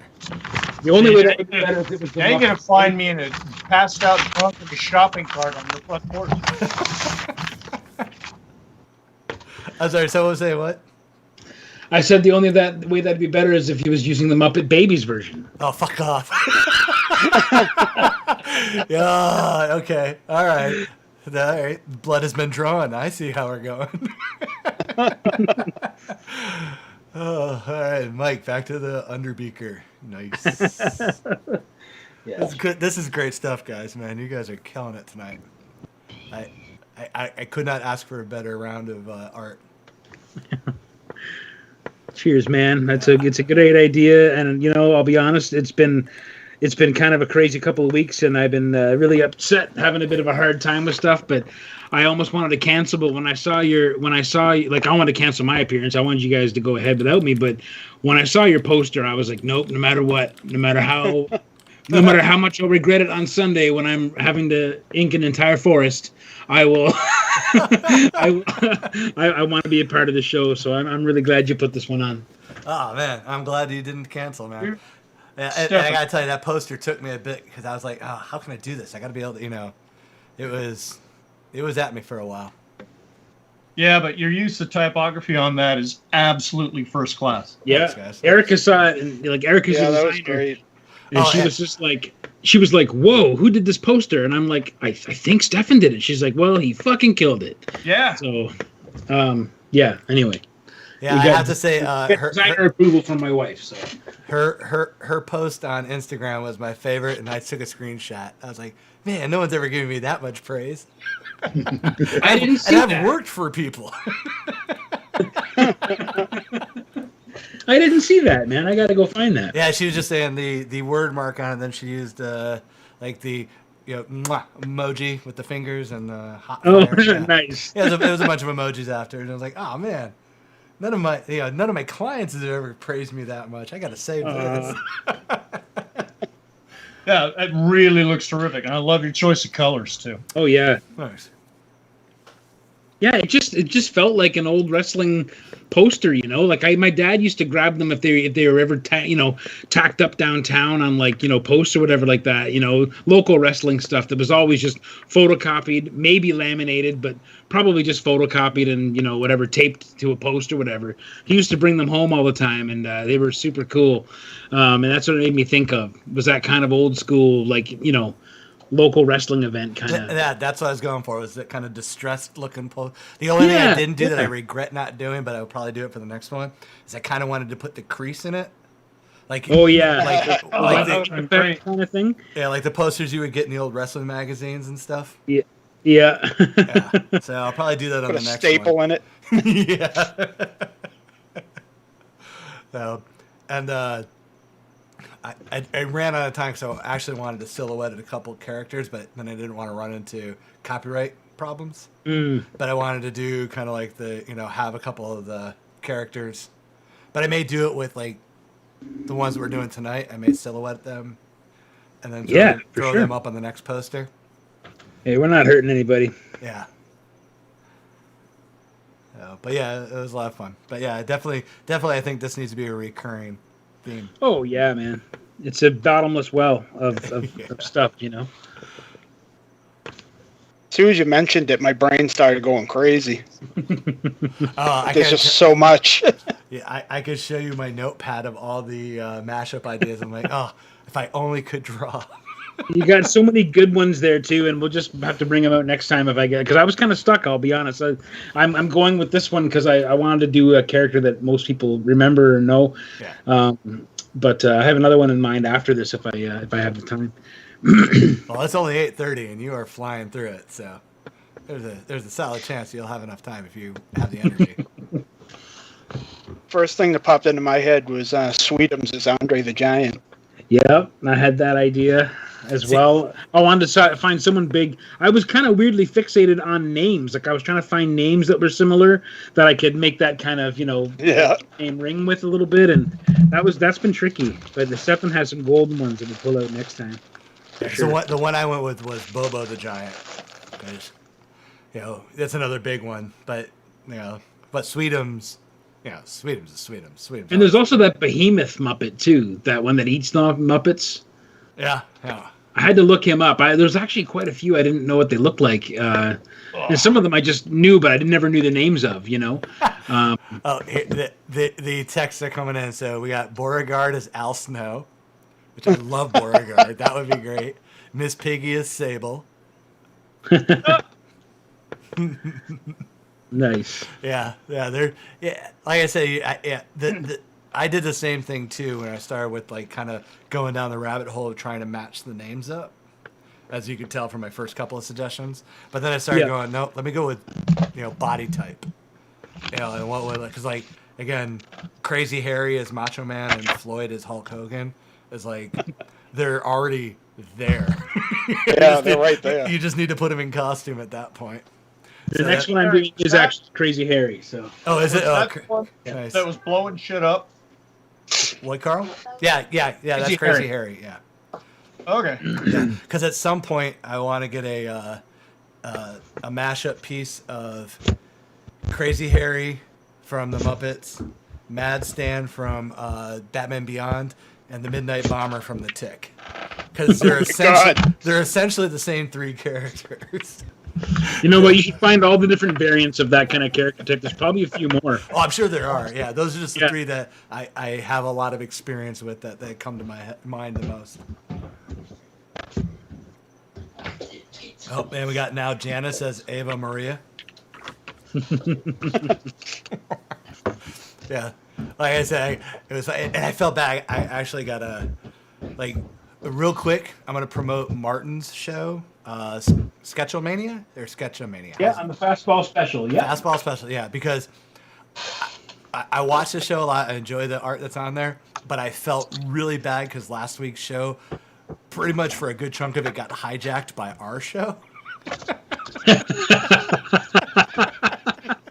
And, well, I try, but no, it's great. It's great. And Martin was all in. He was enjoying it too. But I felt bad for a while there because everybody was just throwing up Muppet Wrestling stuff, and he was a total champ about it. So, make sure you guys keep an eye out for his show when it comes up. Is it monthly? Is his monthly? You know what? It's kind of like the schedule kind of got shaken up at the end of the year. Mm-hmm. He hit his goals, and then we kind of all did Christmas. You know, had whatever holiday we were going to have, and then he kind of wanted to sort of ease back into it. And I that show was actually going to be the Turtle show we did with Jason and Kelly and Aaron. It was supposed to be a Dodge show, but we decided to actually run our Dodge Kickstarter in April instead. So we got a little bit more time to prepare and that kind of thing. But so we just turned into a Turtle show instead, really. But I think he's got another one coming in a couple of weeks with all the Raid Studios guys from Toronto, and then I think he's going to get back on kind of a twice a month kind of thing. Yeah, cool. Tuesday nights at 8 o'clock. 8 o'clock. The Raid Studio guys. That's the ones that I met at C2E2. Yeah, you met those guys. Yeah, that's they right. are really good guys. And awesome. You met two of about 25 guys. Oh, Jesus. Okay, all right. It's a big studio. I'm maybe not 25, but it's certainly approaching 20, just from the guys that I can kind of think of. You know, like 15 to 20 guys in that studio, I think, and people rather. And really good Super guys. Nice Really guys. really talented bunch. Yeah, coming out of that studio for sure. Oh, someone. So I'm not sure who the dude in Rob's statement is, but Rob said, "Dude, glad you introduced me to Kelly Williams." Oh yeah, man. Kelly, he forgot to use a comma because he said Kelly Williams Mike. So I wasn't sure. Oh yeah. But yes, now I realize. Punctuation, Rob. Use it. Kelly's a fantastic guy. Just an awesome guy, and I would say probably the hardest working guy in comics that I know. I just wish nothing but the best for the guy. I always want him to do, covers and interiors. Like, he's just got a wicked brain for comics, and I just kind of met him through the whole convention circuit when I started doing shows in the States and stuff. And man, he's just an awesome talent. Yeah, that was a really cool piece he did the other night. Oh, dude, yeah. He doesn't mess around. Yeah, that stuff got quickly out of my price range. So I was like, all right. Oh, that went bananas. It went really bananas. Yeah, and I was so happy. Like it was a lot of fun. We had good chats, and Martin has a lot of fun with the wrestling stuff. And hope if you're watching, Martin, thank you, and that was an awesome time. But thanks. Yeah, thanks for throwing the promos for us. But that's why I want to return the favor. Because I enjoy watching that show a lot, so make sure you get on it. And speaking of another promo, another one of our regular attendees, Nathan. I'm not sure if you're in the chats at the moment, but I think he's got a big announcement to make as far as an interview goes. Oh, nice. Yeah, Nathan, let me know if I can drop that info like you wanted me to, because I know there was. I probably should have sent him a text instead of saying this out loud. He's always interviewing cool people, man. Yeah, this is a really cool, and it's related to what we're doing tonight. So that's why I wanted, and he asked me to announce it, but I want to make sure it's still on. Well, that's pretty rad. Yeah, it's gonna be a cool thing.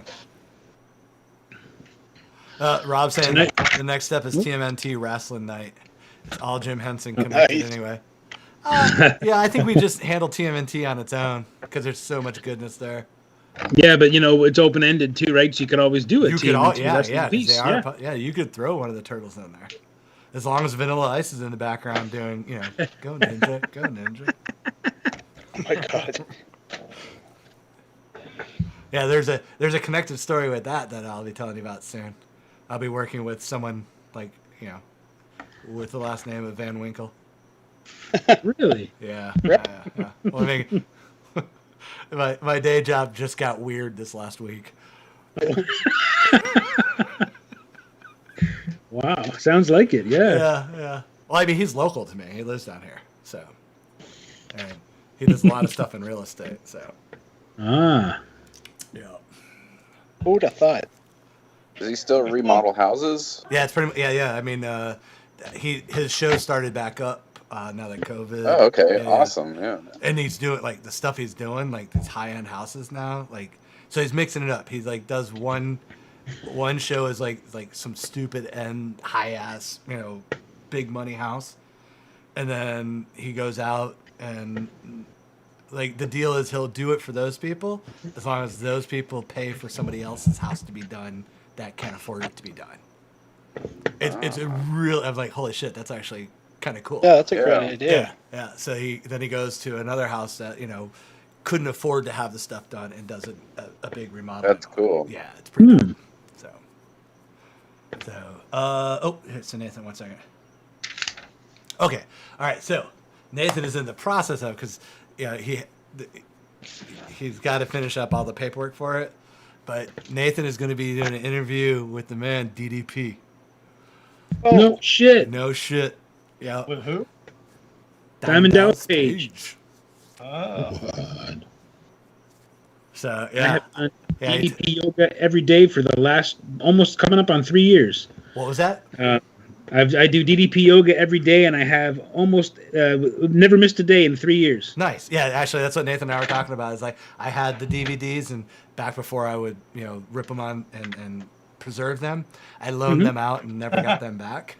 But he found them on YouTube for me, so I'm like, oh yeah, I'll get back into that because I'd love to. Because I hate yoga most of the time, but I love his yoga because it's not. Yeah, I enjoy it, man. He's like he's a pretty solid coach in a lot of ways. So there's. Oh yeah. I'll be honest, but I'm still very low level with his stuff. Like I'm still on, I inch over to disc 2 sometimes, but I'm nowhere near ready for disc 3 or disc 4, because he is a ball buster, and at 64 years old, 63 years old, to be able to kick so much ass like he does, and he's just man. Honestly, like it's good stuff. It's the only kind of workout thing I've been able to adhere to, and I should be doing it a lot more and for longer, to be honest with you, but every single day I take a good 15 minutes or so, and Good, man. And that's the type of story he would love to hear, because that's what he's all about on that shit. For sure. Oh, that is awesome, Nathan. Congrats, man. That's really cool. Yeah. So he has to do a bunch of paperwork, but once he gets through it, yeah. So Nathan, let me know when it happens, and we'll make sure we let everybody know. So. That's super rad. Yeah, looking forward to that one. Yeah, shelf high five. Yeah. And I'll be honest, I was never a huge fan of his in ring work at the beginning. But I watched. He's the guy who started his wrestling career at like 35 years old. You know what I mean? Like he started very late. He was involved with wrestling, and he was a driver and a manager, and he was an AWA. He drove Shawn Michaels and Diesel, Shawn Michaels and/or Diesel to WrestleMania in the limo that one time. And he was always kind of there, And then he got into the wrestling, and I couldn't believe he went from manager to wrestler.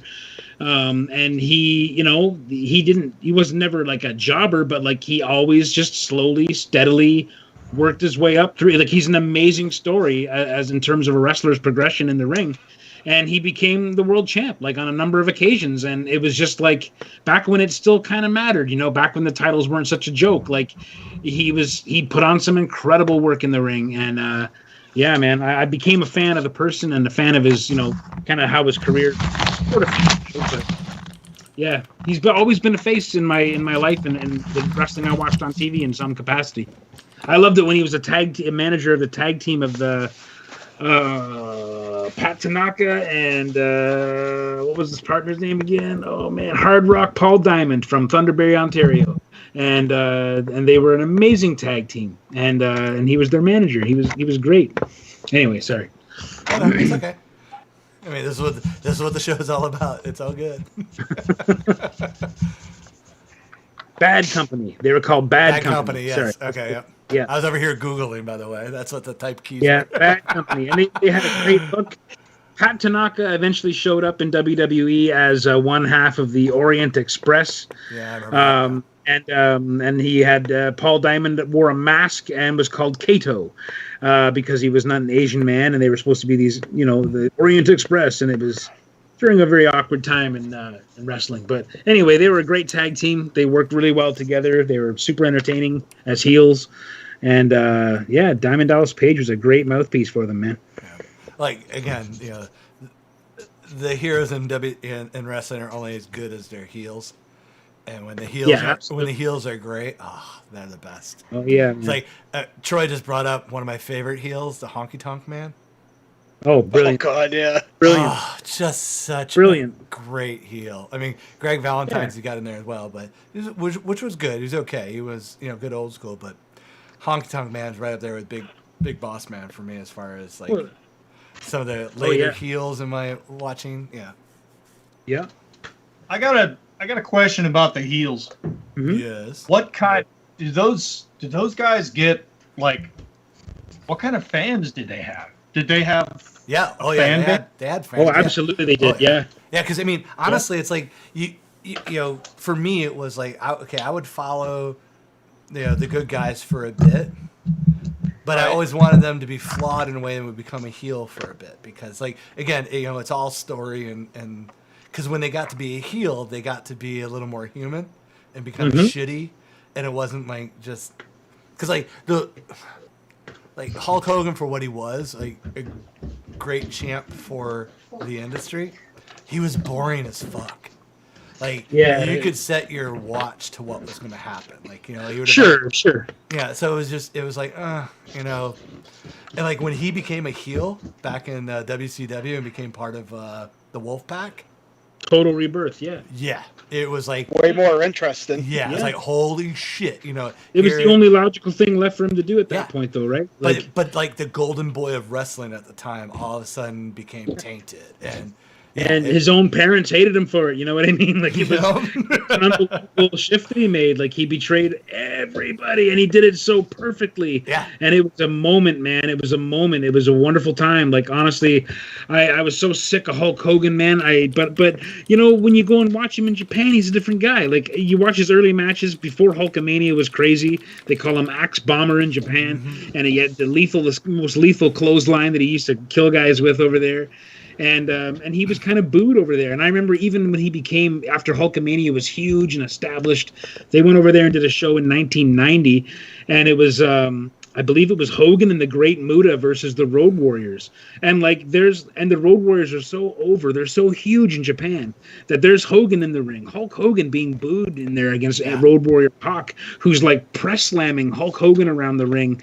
Like, just unbelievable. And I'm watching this going, this is like watching WWE, like WWF wrestling, but like in Bizarro land. Like, it was so amazing to see how the American stars that have established themselves in Japan, how gigantic they were in Japan, versus guys like Hulk Hogan, who you just assumed were gigantic all over the world, and were for sure. But man, you guys gotta find some of that stuff and watch it, because Hogan wrestles differently, because the Japanese fans had a totally different expectation when it came to the performance in the ring. So you'll see Hogan doing drop toe holds and cross arm breakers and a little bit of kind of judo kind of stuff thrown in with his wrestling, because he had to make it look a little bit more believable than 3 big right hands, a big boot, and a leg drop. Well, that's what Troy was saying while you were talking, was Hogan can wrestle in Japan. Yes, he can. Yeah, well, look up Hulk Hogan versus the Great Muta, and you'll see a different. I mean, that was my problem with the WWF or WWE, whenever you're watching it, was that people got so fucking pigeonholed on what they were doing. That's all they could do. Is like, and that's why Hogan became so boring for me, because it's like, he's gonna get knocked down, but to quote the song, you get back up again. You're never going to take him. And then, he would eventually, do the head shake and the finger. And, right? I mean, it was, and that was the equivalent of Jerry Lawler taking the one strap off. It was like, shit's going to go bad for the other guy in the ring real quick. But how much more boring can you get of a finisher than a drop a leg on somebody? Well, I mean, if you look at all of the top, bought it. All of the top running champs, they were all bad at wrestling. Like Hogan, The Rock, and John Cena. The Rock would drop an elbow on you. It was almost the same move. Because again, they were all about like the bad Shakespearean performers, and were able to get people riled up with their speeches and characterization of themselves. Right. But they couldn't actually wrestle to save their fucking life. They made it work. It's one of those things like because they would take the beating But then all of a sudden, then they would have the moment, and it would be like, 3 big shots, and knock the motherfucker out, and then they would take it, and people would lose their goddamn mind because their hero was taking a beating for 20 minutes. Yeah. And then, all of a sudden, got the Mike Tyson knockout. But it's that I mean, you're right about the whole without there would have been no Hulkamania without Paul Orndorff, without Bobby Heenan, without Randy Savage, without King Kong Bundy, without even Andre the Giant. Hogan used to fight Andre the Giant all the time when Hogan heel in the early days before he became Hulk Hogan, or after he became Hulk Hogan, was kind of hated by people. I mean, as far as Hulk Hogan body slamming Andre the Giant at WrestleMania 3, a massive iconic moment in sports because of how it was covered, the coverage, the attendance, the massive money that was thrown at that event. But Hulk Hogan was body slamming Andre the Giant for 10 years leading up to that, all over town. Everyone even Harley Race picked up Andre the Giant and took about 5 steps and body slammed Andre the Giant. Harley Race, 250 pounds of him, just incredible. But that was a thing that never made it to television, right? It was all kind of covered by the journalists and the odd snapshot in the black and white magazine. Because the PR department of WWF got those journalists to cover it. So real quick, Brian, I'm not going to try to say his last name because I'm going to completely butcher it. Has brought up one of the best points so far. Mr. Perfect and Rick Rude were underrated.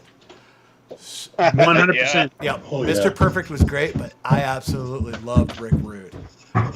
Well, they were best friends, man. Oh, were they? I didn't know that. Yeah. They were best friends. They came up together, and outside the ring, you'd never meet 2 tougher bastards in the world. And they used to do this thing where, if they used to slap. They used to do an open-handed slap to someone's head in a bar or whatever. If someone wanted to get rough with them, they would slap guys with an open hand on the side of the head, right to the temple, and just basically blast their brains out and knock people unconscious with a slap. Yeah, no and shit. It was a practice. It was a practice thing that they did. And they were 2 of my favorites, man. And 100%. I think Mr. Perfect is the greatest uncrowned world champion we ever had. He never won the belt. Neither Rude had it in NWA, but in WCW. But Perfect never had the world title, and he should have. They could have had a nice, beautiful, long heel champion run with him, like the same way they did with Honky Tonk with the Intercontinental belt. And he could have carried that league to some really interesting places, especially when Hogan was doing all those movies. Ended up being Savage and other guys who took the belt, Ric Flair, stuff like that. But man, if they just put that belt on Mr. Perfect, we would have had a whole different wrestling landscape. Yeah, 'cause I'm trying to think which one I liked their presence better, but I don't think I could pick between the 2 of them because they were such great heels. Oh man! But they had different approaches on how they did it. Their personalities and their characters. Yeah, absolutely. Damn, that was a good call there, Brian. Thanks for bringing that up. Yep, for sure. All right, let's try to get Bunsen in here. Hey, Mike, let me ask you real quick. What mic are you using at the moment? Oh, You're kind of cutting in and out. That's what I'm asking. Oh, you know what? Sorry, I was on the wrong mic. That would explain a lot. Sorry about that. Well, otherwise I'd probably be screaming in your ears. But is that better? Yes. Oh, okay, cool. Sorry about that. No, it's because I restarted. I for some reason my Skype defaults to the basic, the built-in device every time. So. Yeah, it happened to me earlier tonight too. Yeah, Hogan killed Perfect runs. He was supposed to beat him. I'm not sure who the him was in that statement. Stop using pronouns, people. No, I'm kidding. Hell yeah, Brian. Still mad we never got a Sting versus Undertaker. Oh, man, that would have been awesome. Yeah, in their prime, man, that would have been something. Even not in their prime. We kind of did because Sting wrestled Mean Mark Callis back in the day. And, but Mark was pretty green back then. But they had some great matches, actually. But it was never, it was never the Undertaker. That would have been a whole other game. Yeah. Well, I'm going to put it out there. My favorite heel of all times, and this may go against form because I'm assuming most people would think it was Macho Man, but Rowdy Piper. Oh, yeah. He was he was also the greatest face of all time. Yes. Piper's the greatest. Yeah, I mean, Roddy was something special, man. He sure was. Absolutely. Yeah, rest in peace, Roddy. That was a special guy. Yeah. Piper's Pit was like the funniest thing on TV. Oh, he was just so good at everything on that. I mean, talk about like I would have a hard time. I would say who gave the 100% more between him and Macho Man because they were both always on. Oh yeah. But I would probably have to give it to Macho Man because Rowdy did They Live. It kind of breaks a little bit. I love They Live. Oh, I know. I love it wasn't too. that bad. The Yeah. fight scene with him and David They Live was good. Oh, it's fantastic. But that still pulls him out a little bit. You know what I'm saying on Sure. that? Yeah. So, but yeah, Roddy, when he's doing the Piper's Pit, doing any interviews, in the ring, fan-fucking-tastic. The best. Yeah, I got a lot of good memories with that guy for sure. Mm-hmm. So, I remember seeing live wrestling with my friend Greg. We were just kind of, I think we were still in high school, there was it was at the time when Ric Flair was the world champion in WWF, and Roddy Piper briefly was the Intercontinental champion. And they wrestled this dark match. This not a dark match. Sorry, they did a house show in Niagara Falls, New York. And back in those days, it was so easy. I could walk across the bridge with my passport in my hand or my birth certificate in my hand and go and watch wrestling in the USA. It was easy peasy. We'd take the bus over, take a taxi over and watch it.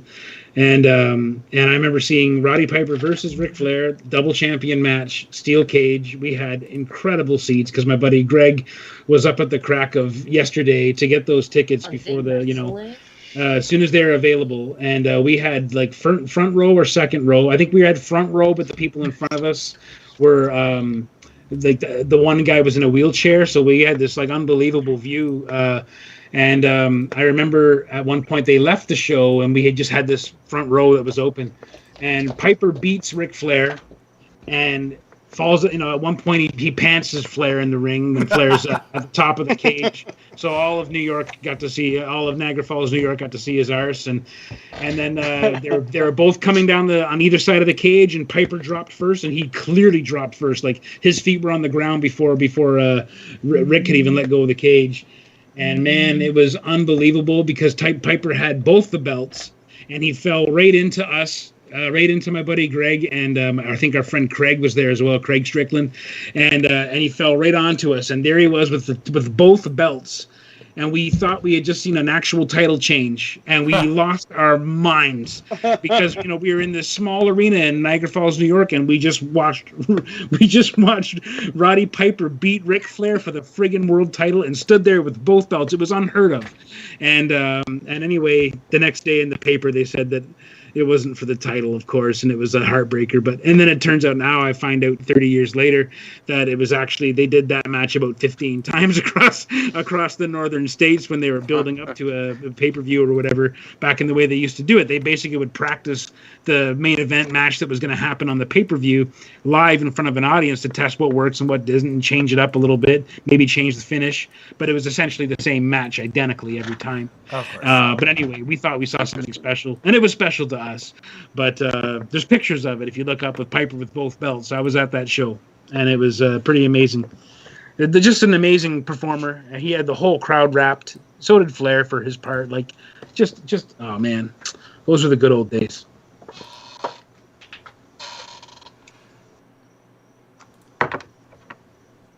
So anybody in the chats, have you run into like any? Because I ran into a couple wrestlers after seeing them at a show, and like just catching them at gas stations or bars or whatever. But has anybody had any, or an awesome run-in at a coffee shop in St. Pete? I know someone who has. I'll save that one for the next show because that's a special story. But anybody have any cool run-ins with wrestlers after a show, or just like even not at a show, like you just catch them in a day-to-day, which is always the best. Yeah. That was the best thing about living in St. Pete, Clearwater, because they all lived there. I never saw him, but I know allegedly, and a lot of people verify this, when the new member of Demolition was coming in, Brian Adams, who was known as Crush, when he came in, he, for some reason, I don't know why, if maybe he had family there or something. I don't know. Maybe that's where all the cocaine was in those days. I don't know. But he used to come to our town, St. Catharines, Ontario, and he used to work out at the YMCA. And my friend, he used to always see him there, and it was him, for sure. It was him, and it was verified by like the guy who worked at the, there and everything. And I don't know why he came to St. Catharines, Ontario, but man, he used to show up at our gym apparently. And never got to see him though. But I've met wrestlers like before and after shows. Like I met Terry Funk. I met Terry Funk and Abdullah the Butcher on a night that I saw them fight each other in Toronto. And that was something that actually kind of blew my head apart because those are two guys that have fought each other probably 1,000 times in the last 30 years. So they knew exactly what to do. And Abdullah at that point was pretty limited in what he could do in the ring. But they were going to do a bloody hardcore match. That was what Funk was doing in those days. And Funk came down to the ring and Abdullah wouldn't let him in the ring, kept on stomping on him, wouldn't let him get into the ring. And Terry Funk just threw a tantrum. Was like, well, then the hell with this, I'm out of here. And he turned and he walked up the aisle, and everyone was booing, of course, because he was so pissed off. Mm-hmm. And Terry came back with 2 magnums of wine, 2 gigantic bottles of wine, like 1.5 liter bottles or whatever.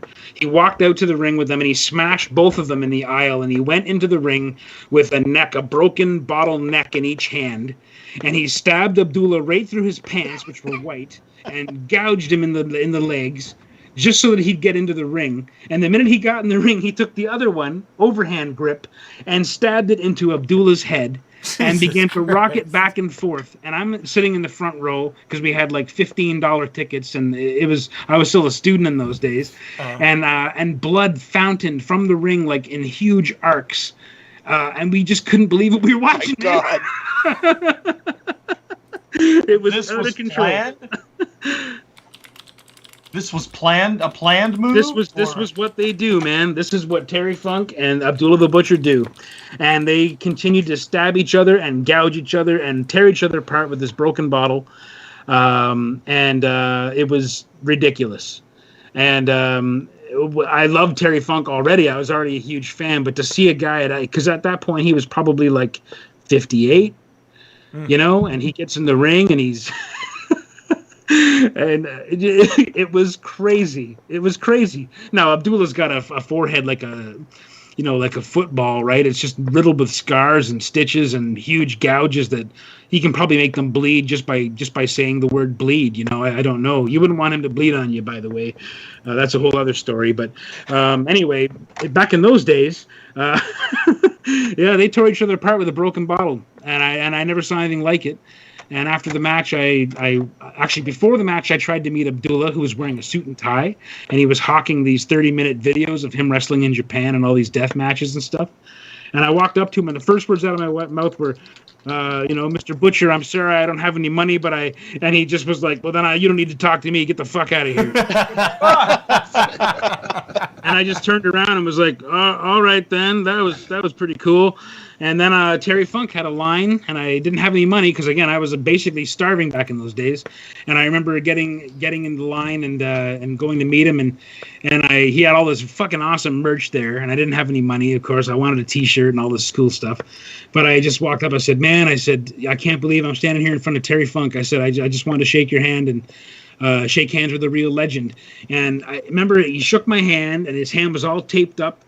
And I could feel every bone in his hand like it had been it was like a sock full of broken glass. Oh, man. But he had this firm grip, and he just basically said, I'm not a legend, I'm just a foolish old man, That's what he said. And it was just one of the greatest days I ever had. Yeah. No. Not the greatest. I'll save the greatest for the next episode. Yeah. Well, mine was, I think I've told you about this, Mike, was, it says Fort Pierce, Florida. It was back when No Holds Barred had just kind of come out. Nice. Yeah, and so, oh man, Tiny was there in character because he was wrestling to promote the movie and stuff. So it was a Tiny Hulk Hogan match. Well, me and my buddies decided to go down. We're like, we're gonna go for Tiny. That's gonna be our man. We know, because we were just, at that point we were going for all the heels, and again we were done with Hogan. It was kind of tiresome. And so whenever he came out, we had all the Tiny Lister, shit, what was his character's name? Zeus, that's it. Thank you. The human wrecking machine. Yeah, so we had all the Zeus signs and shit like that, and and he actually saw, because we were being booed by the crowd, and he saw us and he pointed up to us and he's like, "There's my people up there." I'm like, "Yeah." So we're losing our shit even more, right? So, but after the match, we were going to fuel up before we're heading back home, and we were at a gas station, and this car rolls up and opens up, and smoke billows out. It's fucking Tiny, Axe, Smash, and Jim Anvil were in this car. Nice. And I'm like, "Oh, this is awesome." And Tiny, "You the boys ever had my signs?" Like, "Yeah." And I had signs. He's like, "Bring it over here." So he signed it. And Axe and Smash like, "You boys want to go party?" I'm like, Yeah. Yes, we do. Yes, sir. Oh man. Oh yeah. I mean, but I had chills go down my spine. I'm like, It's the coolest thing in the world. I know. And it's like, I don't know what's gonna happen after this point, but I'm definitely saying yes. I'm down for whatever it is. Yeah. So yeah, that was a night. I was like, holy shit, it was crazy. And I have to admit though, after a couple hours, I'm like, I cannot hang with this. This is getting... No, they're too crazy, man. I know. Yeah, they are trying to forget some things. Yeah. You're just gonna get into trouble, man. You're just gonna get into trouble. Yeah, and so we excused ourselves, bowed out real quick, and I don't think they noticed. Because by that point, shit was just so wild. I'm like, this hotel may be on fire by 6 a.m. Yeah. I was like, and we don't need to be here when that happens. But that was awesome. I was like, that was the coolest thing to have them roll up and pop open the door. But I should have known better from the amount of smoke that was coming out of the car when they opened the door. Oh yeah. Yeah. That's awesome. I used to love it too. I used to love when you'd interact with the wrestlers while they're performing. There's always hecklers, and sometimes they go too far, and sometimes they really pay the price, which is wonderful. But I would just have fun with them because I was such a wrestling nerd that I knew a lot of these guys, what their characters were before they came to WWF. So I remember watching The Undertaker wrestle. I believe, if I'm not mistaken, he was wrestling British Bulldog in either a match at Buffalo or a match in Niagara Falls, New York. And I remember how the match ended, but I remember during the match, we were in Undertaker's kind of corner in terms of where we were positioned, and Paul Bearer was out there, and he was just so fantastic, that guy, but his name before he was Paul Bearer, he used to be a manager called Percy Pringle, Florida area, and no one could stand him. He was just a wretched human being, but he did his job so well, just such a great heel, So there he is. Mike, I hate to interrupt you real quick, but I just realized that Oscar the Grouch is in Speedo. Oh, and yeah. that's a bit disturbing. But okay, please go. Yeah, I'm sorry. That took all my distraction. Please go on with. No, that's okay. I totally forgot what I was talking about. You're talking about Paul Bearer and his Florida League. Oh yeah. So there's Paul Bearer. So we were laughing our asses off at old photos of him when he was Percy Pringle, because he had this big, crazy, huge blonde hair, and he was just had those buggy eyes, and he was just so great at what he did. Anyway, there he is as Paul Bearer in the corner, and we were going, "Hey, it's Percy Pringle. Hey, what's going on, Percy?" We were just taunting, being dicks. And he turned to us, and he, without missing a beat, he had the urn in his hand. He turned to us and says, Percy Pringle's dead." Oh my nice. God. It was perfect. It was just perfect. I couldn't have imagined a more awesome time than that. That was just amazing. Yeah, Rob has now dubbed it Oscar the Crotch. Yeah, I love the Four Horsemen. Yeah, the Four Horsemen were awesome. There's just so much good when they were actually characters. That's why I'm so digging the AEW right now, because we've got characters back again. Yep.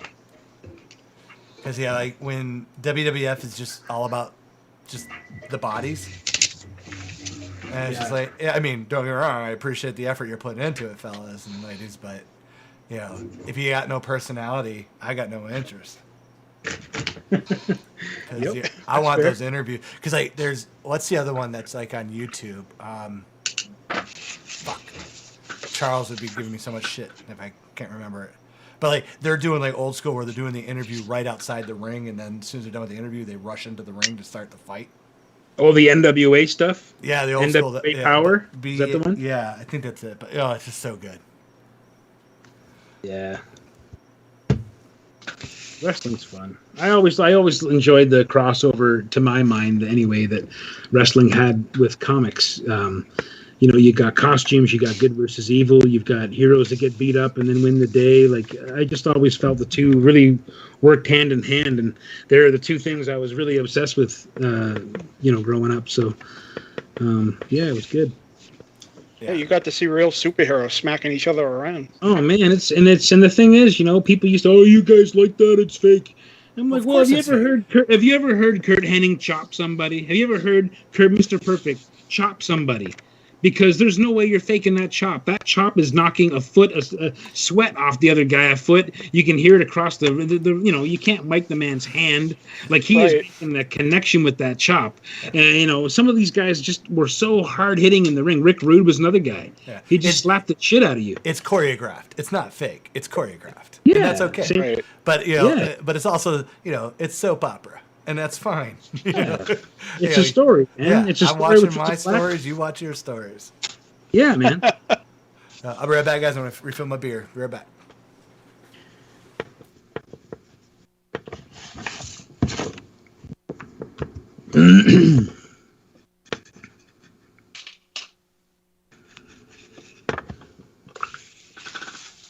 The Underbeaker. I put him in a bad spot, so I'm not going to have room for the Paul Bearer character, but I'll save him for another time.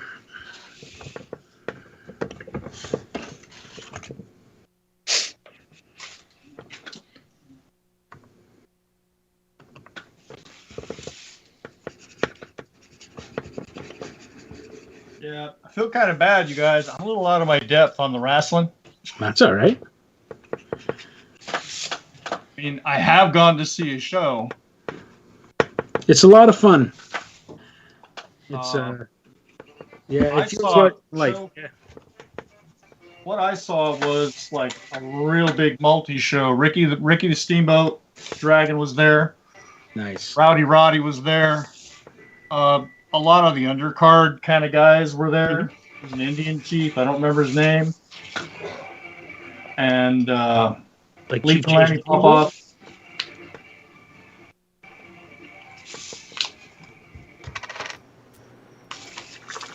If it was with Flair and those guys, or with Ricky Steamboat and those guys, it might have been Chief Jay Strongbow. Mm-hmm. Yeah, that's it. Yeah. Hershey Park Arena in the 80s. Nice. Yeah, that would be about right. Yep. He was sort of wrapping up his career, I think. So, Mike, you getting ready to put that one up on that? Yeah, this one's ready to go, I think, man. I'll probably just add some highlights and stuff to it, but yeah. Oh, it came out awesome. Oh, thanks, man. All right, so what do you want to start this one at? Start at 25 again. 25 again? For the Underbeaker. I love that. It does look great. That just fucking slays me. Right. I was trying so hard to think of someone for the Iron Sheik. I was like, isn't there a Muppet that's got a funny name like that, like the Streak or the something? And I was like trying to think of that, and then I was gonna make him Sam, like make him like the American Defector, the Iron Beak. Yeah. Sam Eagle, but yeah. All right, Chad Parks already jumped in at 25. All right. Right on, Chad. Right. No, I can count on you, man. Oh, Troy's doing it at 30. Does the timer work this time? I'm hoping, but I'm actually I've got a secondary timer going in the background just in case. So we're at 40 with Tim Duncan.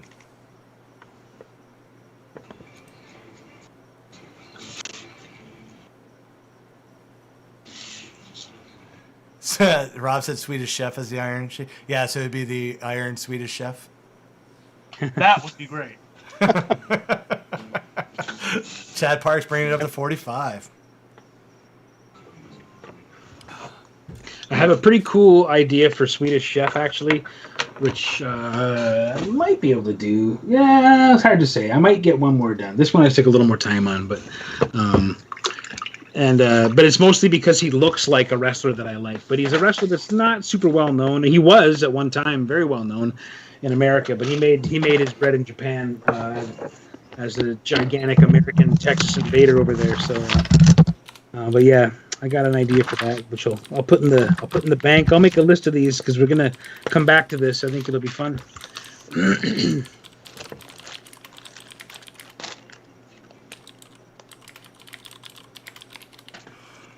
Yeah. All right. So, what you want? You want to talk about it now, or you want to wait till you start? If you start it. Oh, the one I'm gonna do next? Yeah, I was gonna do.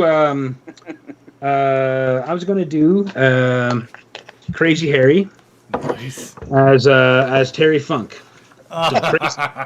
So it'd be Harry Funk. Harry Funk, Crazy yes. Harry Funk. So, yeah, Danny's already saying that sounds funking awesome. All right, Yeah, we'll Justin, nail if down. Justin's listening, I'll need you to proxy bid this one for me because it's actually off the show now. It's Crazy Harry. Come on. Where's my blue? I had some blue somewhere. Hold on now. All right, we're about 2 minutes, 20 seconds, and Chad Park is at it 45. Right on.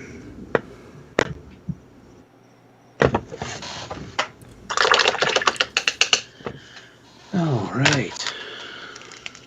Oh, Thomas, let's jump over there real quick. Oh, now it looks like Oinklander lost a little bit of skin tone. Is that just oh, there it is. Nice. Yeah, there's a weird glitchy thing that happens when I'm painting sometimes that just overwrites certain textures. Uh-huh. And the skin one has a real tough time staying on there. No, that's cool. I was just curious if you were doing it to like save bandwidth or save RAM or something. All right, so Ooh, that's crazy, man. after this, we're gonna have to talk on how I can get that printed because that needs to be something in the real. That's awesome. Yeah, I think this would look awesome, hand painted and everything after it's printed. Yeah. Oh, yeah. This is gonna be on my shelf. I'm gonna say that right now. Oh, I mailed that other stretch goal one to you already, Stefan. So this should arrive at your place. Oh shit! I didn't realize you were doing. Oh, awesome! Thanks. Yeah. I had some mailing to do this week. Cool. So after we finish Mike's auction here, we'll talk about Thomas's piece and how we're going to kind of do that. It's not really going to be an auction so much as like people can just buy it because this is a 3D model. So is that what we decided on, Thomas? That's pretty cool. Yeah. Yeah. So okay. I just remember so that before I offer him a lot of money, make it exclusive. But Yeah, I'm gonna have to you got a bounce, buddy? auction mine off here too. Okay, we'll do yours next, man. We'll do yours next. And Mike, you want to shift a Ooh, little to your right? Under Oh yeah, sure. All right. lightning. We are just Yeah, under. lightning. It's awesome. We're at 20 seconds. And Chad Park's All at right. 45. Murray's saying someone else bid, so he's not tempted. We're gonna get a snipe. Oh, he says it's gonna look good, look sweet next to the Rooth Undertaker holding the urn with Spawn's face on it. Oh yeah, Nice. that was fun. That was my favorite request, I think, from my Dodge Kickstarter fulfillment last time. Oh, is that what it was? Oh, okay. Cool, Yeah, cool. it was on one of my. I drew it with something weird too. I can't remember what I used to draw that with, but I'm trying to remember now. Or no, I think I changed my mind because I wanted it to look like the Undertaker, and it's hard to do that with like a twig or a branch or a mushroom or whatever it was I was drawing with. Rob, stop smoking, man. You're making too. He's like 4 minutes added to the timer. Fuck off. All right, I'm gonna have to check once we finish to see the timing because Chad Park came in at 55. I'm pretty sure he got it, but I just want to be fair to everybody like we normally do. So I will let everybody know as soon as we finish. Get it. He's the Undertaker guy. Yeah, but as soon as we finish, I can check the timing on it. But I believe Chad did get in just at time for the 55. So Sweet. I will let everybody know. Awesome. All right, let's switch over to Carl's piece because he's got to get bumped. So Carl, What? you're going full screen, buddy. See what you got there. Cookie Monster Rasslin. That is so awesome. That is awesome. Yeah, that came out amazing. Wow. I love how you handle the flash bulbs, man. I got to get closer and look at that. Oh, yeah. I was watching him do that where he was, I don't know what brush he was using, but he was making a nice little texture to the rim there. I guess I'll get a look at it when I can see a scan later, I guess. How did you do what were you doing with that, Karl? 0 technical pen. And just feathering it like that, sort of. Man, looks so good. Wow, so effective. Thanks. I was going back to my TSR days. I used that a lot. That pen. Nice. Okay, we will start this one at, what do you want to start at, Karl? 50? Sure. All right, we'll start this one at 50. Go for the 5-minute timer.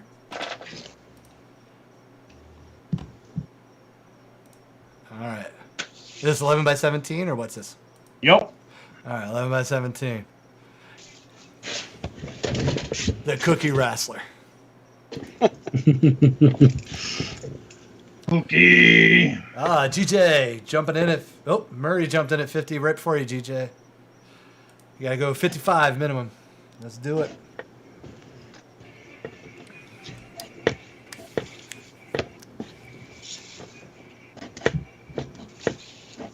What time's Linda landing? 10 o'clock. Gotcha.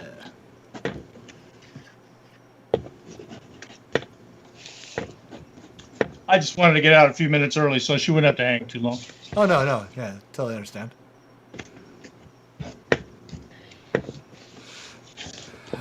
We will try to endure. All right, GJ brought it up to 60.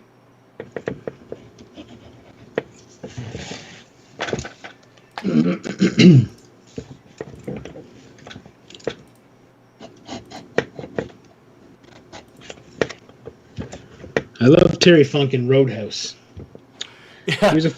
He was a fight choreographer for that whole movie and for a lot of other movies too, actually. And he got his ass whooped in one point. He did, yep.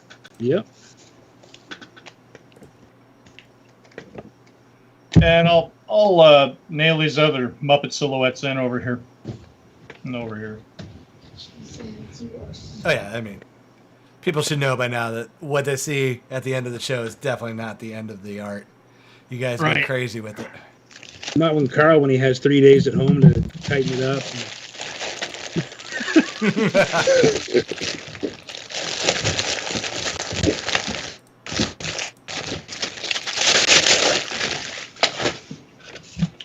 Elbow deep. That's just gonna be the phrase from now on. Every time you hear a sound, elbow deep. Elbow deep. I forget who said that, but thank you for whoever came up with that one.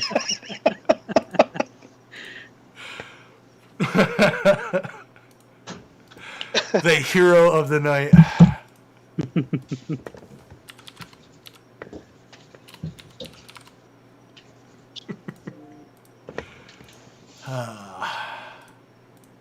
All right, we are at 2.5 minutes, and GJ has got it at 70.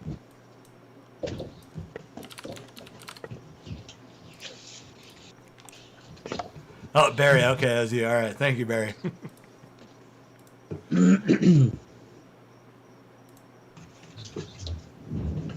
Oh, Mike, your camera went way out of focus. Oh, really? Yeah. Oh, that's weird. Yeah, did it never? That's crazy.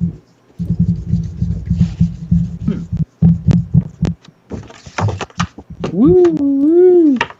No. Oh, there we go. That's a little sharper now, I think. Yeah, there it is. Yeah, that was weird. Not sure what I did there, but it's all good. Use the force.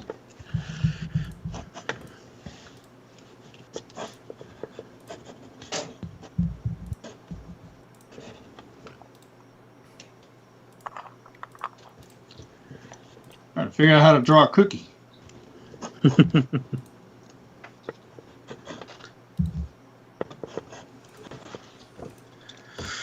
All right, we're down to a minute 16. That's it.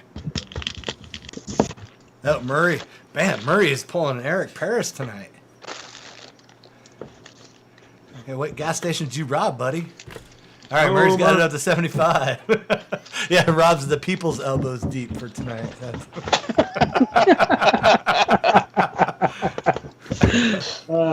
Good. Oh yes, and Barry, happy birthday, man! Forgot to Yeah. mention that earlier. Oh, happy birthday. All the technical issues got me blocked on fucking Danny. I may have to drive to Alabama and do a little bit of ass whooping. He had jinxed us tonight. Is it on my? All right.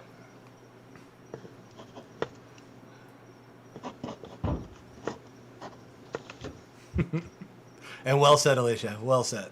So he's here, so obviously it's great. Perfect. All right, we're down to the last few seconds. We're under 30 seconds. So this is my dorm room, right?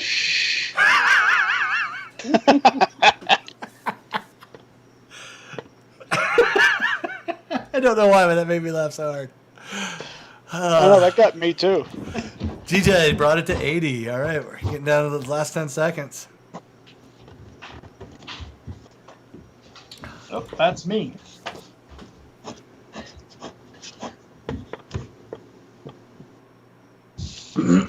All right, GJ is the winner.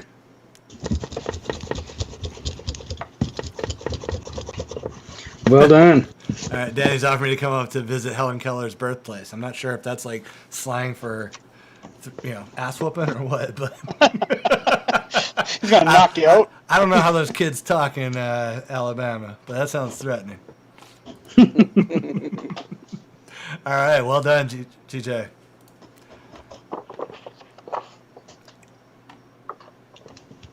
All right, so let's talk about Thomas's piece up here.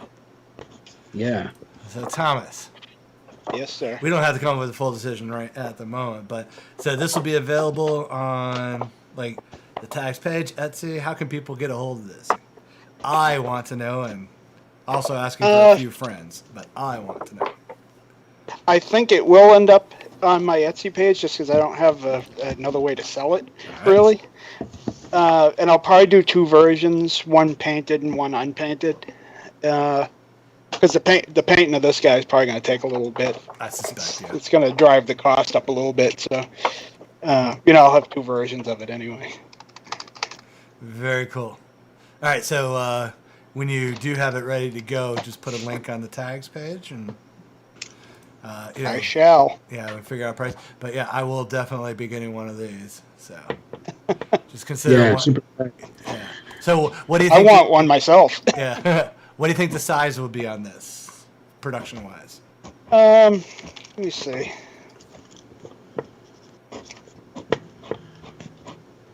Dog line will probably be about 5 inches tall. Nice. I would think. So he's going to be a pretty good size. If that's an indication on, the overall size of the whole thing. And the base will probably be a lot better looking than that. I was just there to, get placement for them. Oh, of course. Yeah. So it'll be a little more interesting.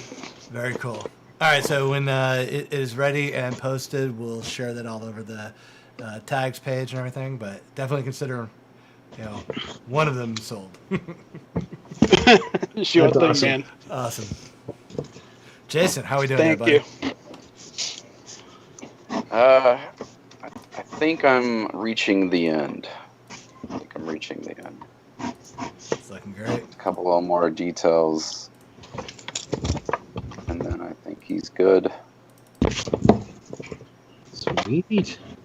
Chad was saying it's awesome. He just got a couple 12-inch Spawn statues made and got them unpainted for a good price. This is super cool. So, all right, well, maybe Chad will keep an eye on that too, and we'll have bookend sets there. So, all right, Jason, you ready to put that up for auction? Yeah, let me pull the camera out a little bit so you can get the whole picture. All right, sounds good. Sorry.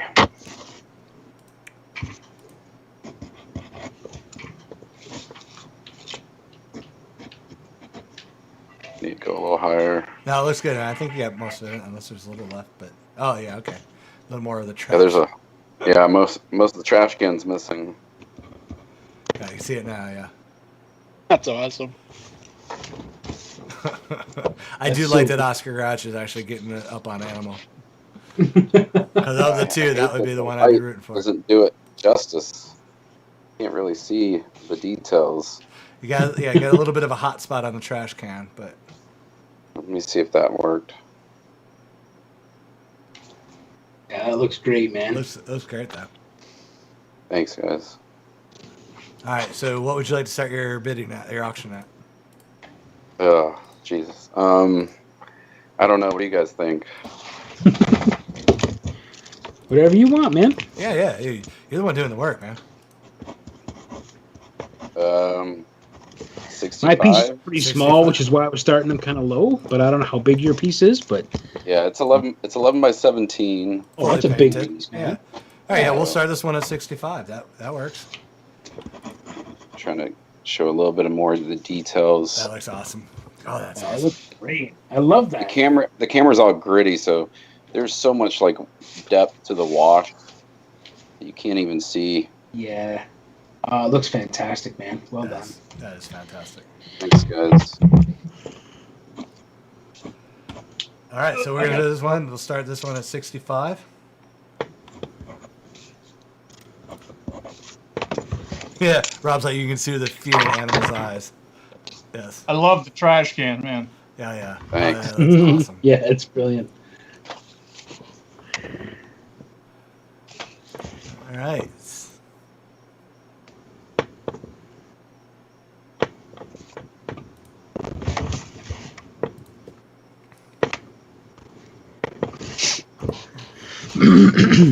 So what's the plans for the rest of the weekend, guys? Well, I did my taxes today, so I don't have to stress anymore. Ah, yes.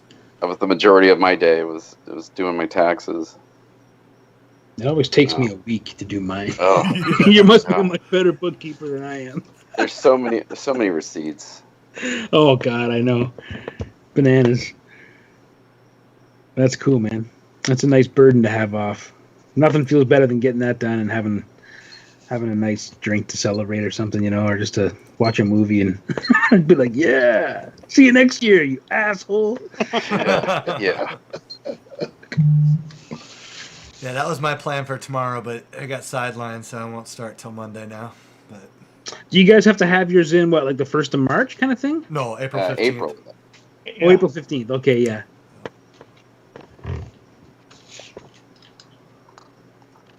All right, so this one is up for 65, starting at 65. Full 11 by 17, fully painted. So awesome. It is. Excuse me. Bless you. Well, I'm gonna run. I'll just leave this up. You guys Take have care, a good buddies. evening. Yeah, good to see you, man. You too, man. Work as Have a always. good night, man. Awesome work. Thanks. Yes, phenomenal. Tell Linda we said, hey. Hey, ask if her package showed up yet, man. I sent her coaster from last time, but I put a little special present in there too. It hasn't showed up yet. All right. Damn it, because I'm waiting for her to get that one. Yeah, only Stefan has seen it. And I have not said anything until this moment. Nope. Okay. All right. See you guys. See you later, man. Have a good one, man. Boss. All right, Alicia comes in at 65.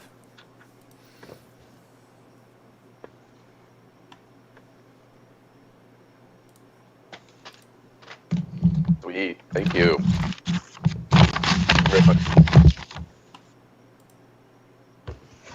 That's awesome. So I want to throw out another, oh, what the fuck? I just saw Gonzo show up on Tom's screen. What's going on there? I started doing that the other night. Making a gonzo? Oh, that's so great. Thank you. Ah, that's good. Gonzo's one of my favorites. What's I remember I had a posable gonzo figure as a kid that was just incredible. I don't know whatever happened to it, but it was real simple, like Kenner style, construction, but it was really well, like, modeled and painted. Like, yeah, I don't know whatever became of that. I have to look that up again. My sister had a Miss Piggy that was just her head and shoulders, so you could do her hair and stuff, and I thought that thing was just a riot. It was like that Barbie head that they used to have. I love it.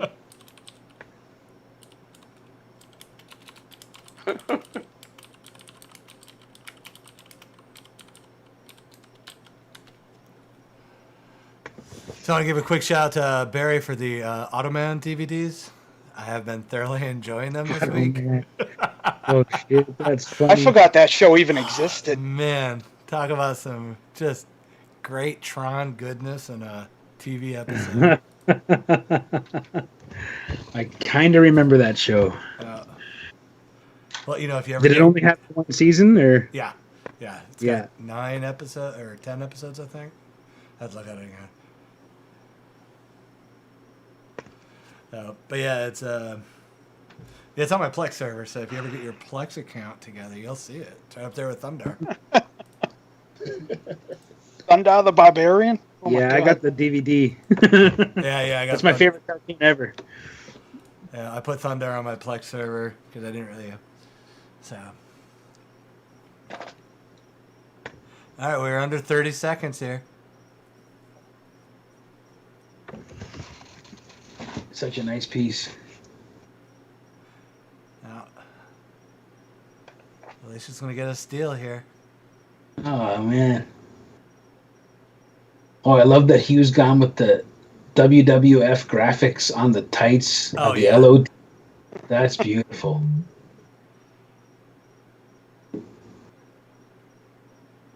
Okay, all right, Alicia, you got it at 6-5. Congratulations. Woo, thank you. Sweet.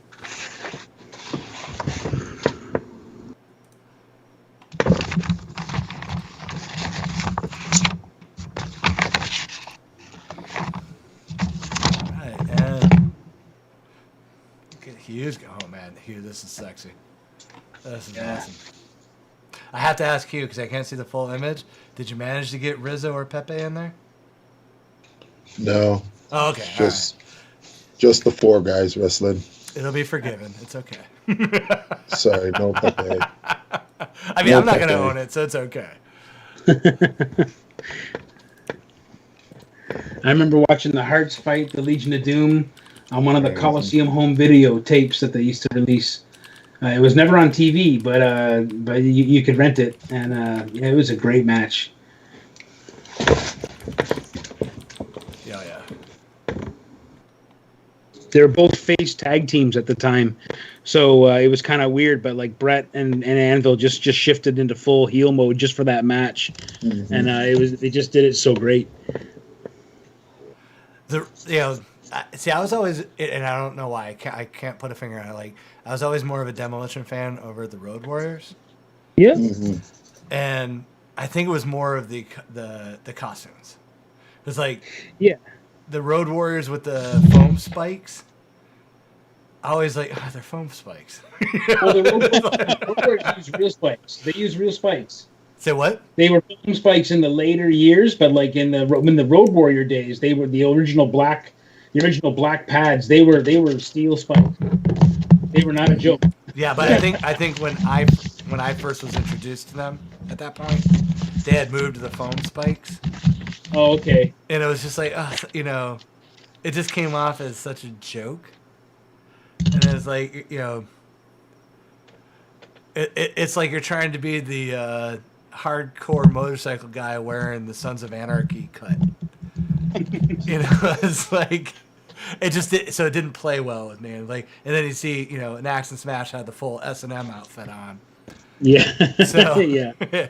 I think that's the reason for me. Like, I didn't realize they actually had spikes at one point. Yeah, if you look at the whole like history of the Road Warriors, like they started out with kind of small spikes like that too, like a lot more kind of Judas Priest looking kind of leather wear.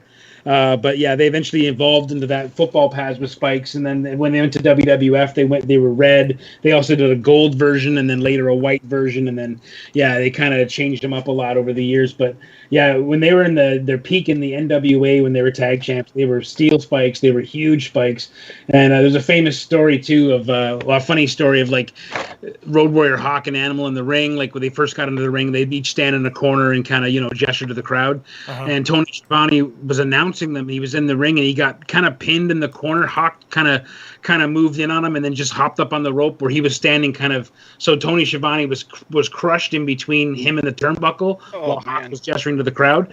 But he had his football pads on, and one of the spikes went into Hawk's head or his neck or his shoulder, and it just started pouring blood all over Tony Schiavone's suit.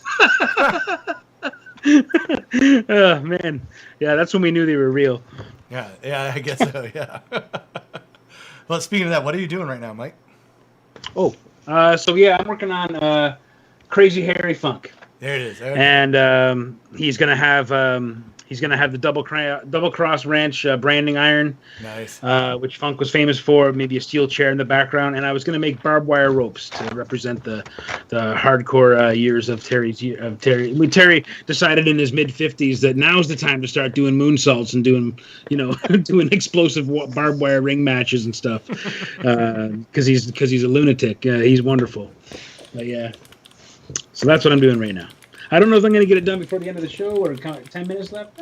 Might get the black and white done. We'll see.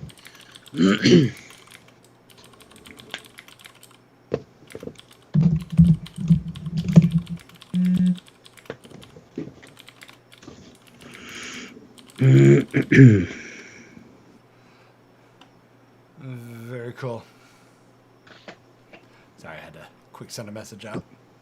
All right, Hugh. Yes, sir. You ready to start the auction on this? I know you're not finished, but we can.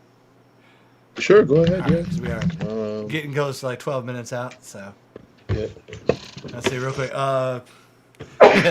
It got really.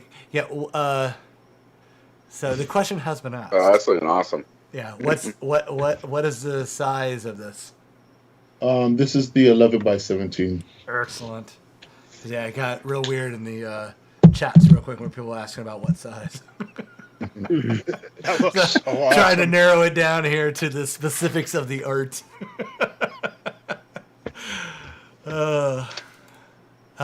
Troy just put Mick Foley went to see Terry Funk a few weeks ago. Terry's not doing so good.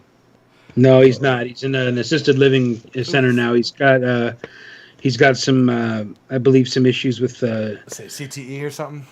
Dementia or something. Yeah, I mean, there's no one who's taken more chair shots to the head than Terry Funk, with the exception of maybe Mick Foley. But Mick retired at like 37, the first time, or 33 the first time. Terry retired like 2 years ago. Yeah. He's 77, or something like that. He's up there for sure. But yeah, man, he's still unbelievable. Yeah, but he's not having a good time right now. No. No, I can imagine. I mean, a lot of these guys, they've got to have the CTE and shit like that from just getting way too many hits. And it's sad how a lot of these guys end their lives, especially the ones that really gave up everything. When you think about guys someone like the Ugandan headhunter Kamala, who used to wrestle Hulk Hogan all the time. They went across the globe wrestling. Mm-hmm. They made so much money together. But every night after the show, Hogan would get in a limousine and drive away with all his fancy friends, and Kamala would go and find a cheap motel to stay in because he had to have enough gas to get to the next show. Yeah. And, there would have been no Hulk Hogan without guys like Kamala and Zeke, Bundy, Stud. None of those guys. There would have been no Hulkamania. Yeah. And none of those guys had a good ending. Not one of them had a good ending. Yeah, there's a shame on that word. A lot of them, between the, fucking stuff they got hooked on and there was just the blows to the head. Yeah, the body abuse. Yeah. Whose feed did we just lose? Hugh, your feed just cut out for a second. Nope. Hugh. Is it back on? I can hear you, not see you. There you're back. You're back. All right. That was weird. And you're back. All right, we got sidetracked to that, but let's get this auction started. All right, this one we're gonna start. What, Hugh? What would you like to start at? Whatever you want, man. It's all good. All right, we'll just do the 50 and see, because I'm sure this one's gonna climb. All right, so this one is gonna start at 50. Who's gonna be the first to earn my spite by owning this piece? I ain't gonna lie. Excuse me. All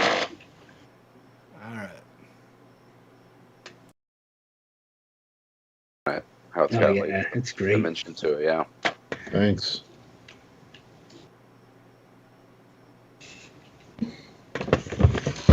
Sweet job on that radiant red cover too, Hugh. I don't think I got a chance to tell you that. Yeah. That's gorgeous, man. Beautiful. Thanks, man. Okay. Nice. All right. Well, Just Troy's happened. trying to devalue this because it went from there it 60 goes. to 85 down to 50. Troy brought it back up to 90. I love the devalue bids. Hugh, you ain't shit. I like that. Rob's like, I'll proxy for you, Stefan, as long as I'm bidding with your money. No, that's good. Troy, I know my respect role. you, gangster, man. Oh, Murray is coming in. Eric hard. It's 95. Whew. Nice. Murray got Paris money this week.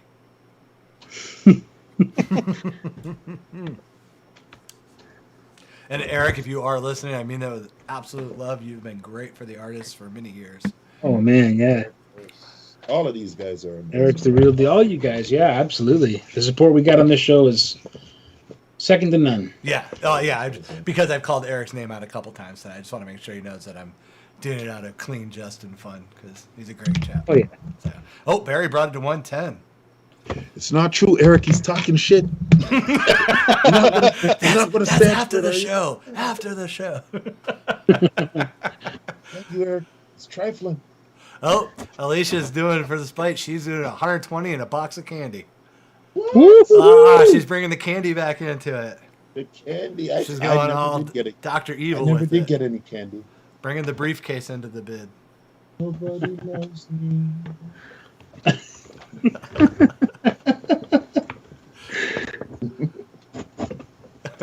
Yeah. Oh, Murray's calling back. Things just got real with Alicia's 120 and a box of candy. So, Alicia, is the box of candy your choice or or Hugh's choice? Oh, you have to let her choose, man. You have to. She won't let you down. Yeah, because American candy's fucked up. I'll let you It's know. so good. We got some weird shit down here. Yep. But it's for me. It's about the chocolate bars that I only ever saw advertised in comic books because they never showed like whatchamacallit, man. It's the greatest chocolate bar of all time, and I don't care. It's just the best. Oh, I'm with you. And I finally got to have one when I had an American fan come to my table, and I was like, "Is this a whatchamacallit bar?" He's like, "Yeah, it's yours, man." fantastic. He's like the food of the gods. And Troy, you can bid candy as long as it's on top of the money. So your dollar amount still has to be above. But you could say 120 and 2 boxes of candy. No. But it's got to be American candy because American candy costs more than Canadian candy. It's just different too. Yeah, well, that's why like my buddy Jimmy Bott, who did the original art on Government Bodies, send him American candy to the UK because they don't get that shit. Right. Oh, we just had a Oh, Stefan, can I just say? So I just want to thank everybody who participated in the World Action Federation. Yeah, man, that was awesome. We had a real slobber knocker. It was good, man. That was crazy. That was, yeah. I got taken out before I could even start. That shit was insane. I was ready to throw in some real money, and all of a sudden, nope, I'm out. CJ Rosales, man. I mean, CG, I should say. Yeah, or GJ, I should say. Yeah. GJ, and he currently is top bid at 115. All right. He was no joke, man. But it is under. Oh, wait, I'm sorry. Yeah, I said he's top. But that's under Alicia's 120 bid. So yeah. Thanks, Murray, for keeping me honest. I was good. Oh man, maybe I should stop drinking while I do this. But that's the whole point.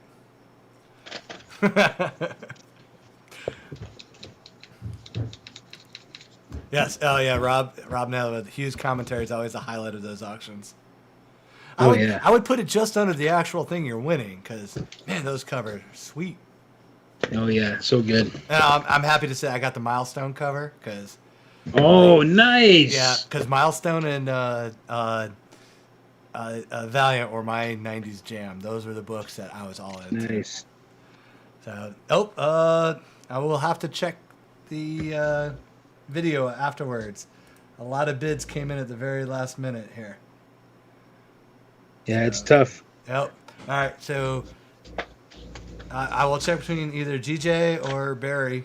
I will check to see who actually got this, but we're there at 135 for GJ or 140 for Barry. So Yeah. GJ, Barry. I will check it out once we stop the feed and I can look at it. One day we should try, when it comes to Canada, that is, we should try to do a whatnot episode or something like that, or auction, because it's a little bit less. Well, I mean, you don't want to take away everyone's ability to snipe at the end, but it's a little bit more accurately time stamped, I think. But like ultimately, you just go by what you got, right? So yeah, I mean, once the feed's done, I can actually look at the time. The problem is but right at this moment, by the time I see everything, it's rolled past, so I don't know who actually came in. So right, yeah, but yeah, we Justin, if you're listening, I'm gonna fucking drag you for a second. No, Justin's really busy, but he is working on a list for things. We do have a WhatsApp account or what's not account ready to go. Yeah, whatnot. Yeah, sorry, whatnot. Yeah. No, I said WhatsApp, but it is whatnot. You did say it right. I said it wrong. Oh, okay. Yeah. So, and I've been trying to get Aftershock into it too, but that's a conversation for another day. But yeah, so we will be doing our first whatnot because we have kind of the loophole going, because since I'm in the U.S., I can actually have a count for sale, but I can bring Justin in because we can have a guest in, so Justin can actually show all the material. And then but I need a list from him of what we're going to sell so we can put it on the upload it into the database, blah blah blah, all that fun sexy stuff that people love to hear about. But yes, we will be doing some whatnot. I'm not sure how we could do tags on that. I mean, because you can really only have one person guest at a time. Yeah, I've never been able to see one before. I know Aaron Bartling does a lot of shows with them, and he's doing quite well with it, I think. Mm-hmm. And and it's super easy that way because he's putting his own thing up. Right. Yeah. So, but yeah, certainly for auctions though, we could try that in the future. Yeah. Yeah. Yeah. We'll get there and do that for Big Country. Big Country. Yeah. Yeah. And the other thing I was thinking, we'll probably talk this offline, is because I want to keep some things exclusive for the people who actually show up for the shows. Mm-hmm. But stealing a page out of Martin's book, I like how he has the auction actually last a few 12 more hours or 24 more hours, whatever, to let people who may not be able to join us on Saturday. But I don't want to take anything away from the people who actually do show up. So we'll have to figure that out. Like maybe have a second piece or something. So, but we are going to go weekly for the winter. Because, nice. Yeah. So, like I said, we may be able to figure that out with, some shows being exclusively, be here or miss out, and then other shows be, extended. So we'll talk about that after. We'll figure it out. Long auction, short auction kind of stuff. Yeah. We want to be fair, but at least, through the winter, we'll figure it out. Oh, yeah. So, guys, these are looking great. I love that. Oh man, Funk is coming out nice. It's got the eyes and the bandana are fucking perfect. Yeah, you got to get the bandana. Yeah. That's awesome. Thanks, man.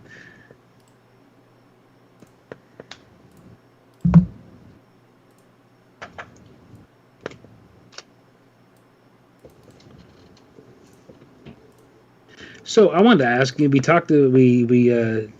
We properly disassembled the Book of Boba Fett, but I'm wondering, has anyone seen Reacher? I have. Did you like it? I did. I do. I haven't finished it because I don't think. Well, I won't say anything about the ending. But Erica and I loved it. I want to cast that Alan Richson as Dodge, because he absolutely looks ready. He walk right off the pages of Dodge, like, to my mind anyway. Like, I think he's just unbelievable, that guy. The physicality, and he's also got this real intensity about him. And I'd never seen the Titans show, but I guess he plays Hawk in that show, and absolutely perfect Hank Hall. Yep. Like, my God, like that's just dead on. Like, unbelievable. I just was trying to imagine that. So now I kind of want to watch the show just to see what he's all about as Hawk, because I love that character. He does a great Hawk. It's the Dove part that bothers me. Yeah, you had said that. Yeah. So, even before, he's getting that Chris Evans level of, superhero rep, because before he was Hawk, he was Aquaman. That's right. He was the first on-screen Aquaman. Yeah. Smallville. And very cool. Just to put out there, I wrote for him as Aquaman. So, Oh, that's pretty rad. Damn, he's a big bastard, though, isn't he? Holy shit. Yeah. That's why when I saw that he was going to be Reacher, I was like, finally, they got... It's like, don't get me wrong, like, the first Reacher movie was actually a decent movie, and Cruise did his best. The first one, the first, But he just, like, if you've read the books, like, casting Tom Cruise is probably one of the worst castings ever done. Sure. Because Reacher is just this big behemoth of a dude. Yeah. So, I enjoyed the hell out of it. I'll wait until the next episode to talk about the finale. Okay. Because of some things about it that I was like, Stefan's gonna think that was hilarious. But, I can't wait to hear your take on the last episode. Yeah, I gotta catch up because I just started it this week because I've been so behind on watching things. But I've been jonesing to get to this one because I love the books, and like I said, the first movie was solid. Second movie was absolute garbage. But like the visuals of him. Oh, hey Thomas, you okay, bud? Yeah, it's just just locks up every once in a while because it's a big file. No worries. I just want to make sure we didn't lose you. Yeah. Thank you. Yep. But so I'm excited to finish watching. Because it's not a full dump. It's not the full season at once, right? It's coming out. No, it's I think all 8 episodes. 8 episodes. Oh, okay. So it did do a binge. Okay, cool. Yeah, it's good. It's still on my list. Yeah. So Rob, when I say winter, I'm talking like Canadian winter. So we're looking at like May, June before we stop. So yes, I understand that winter technically will end shortly, but because if we're talking Florida winter, we missed it last week. So, but yes, we're gonna do this weekly for at least a few months, just because we have so many fucking themes and ideas that we want to get through. But that said, Coaster Night will not be every other week. I just want to put that out there because we got to catch up on a lot of themes. Coaster Night will just still be once a month. So, I know that's probably going to disappoint some people. But no, it's fine. It's good. Yeah, it's just we've got so many themes that we've been talking about doing and this, that, and and the stack of artists that people are bringing to the show or want to be on the show. There's no way we could do at a bi-weekly basis. So yeah. Well, that's good to hear. Yeah, we will be expanding the depth chart. Nice. Yeah. Oh, Murray booed me for that. Sorry, buddy. Sorry, buddy. Actually, no, I'm not sorry, Murray. You're the one that bounced out on us several times this winter. So, fuck off, Murray. Yeah, you're back to being my nemesis, Danny. You're okay now. Murray, you're my nemesis again. Fuck off. Man, coming in here booing me after how many times you dip out on us this winter? Because you had friends? Fuck off with your friends. That's all I'm going to say. He has social life. Mm-hmm. Oh, I'd like to join you all, but I've got real friends. Yeah, that's right. I'm eating up all those tears, Murray. Just give me those tears.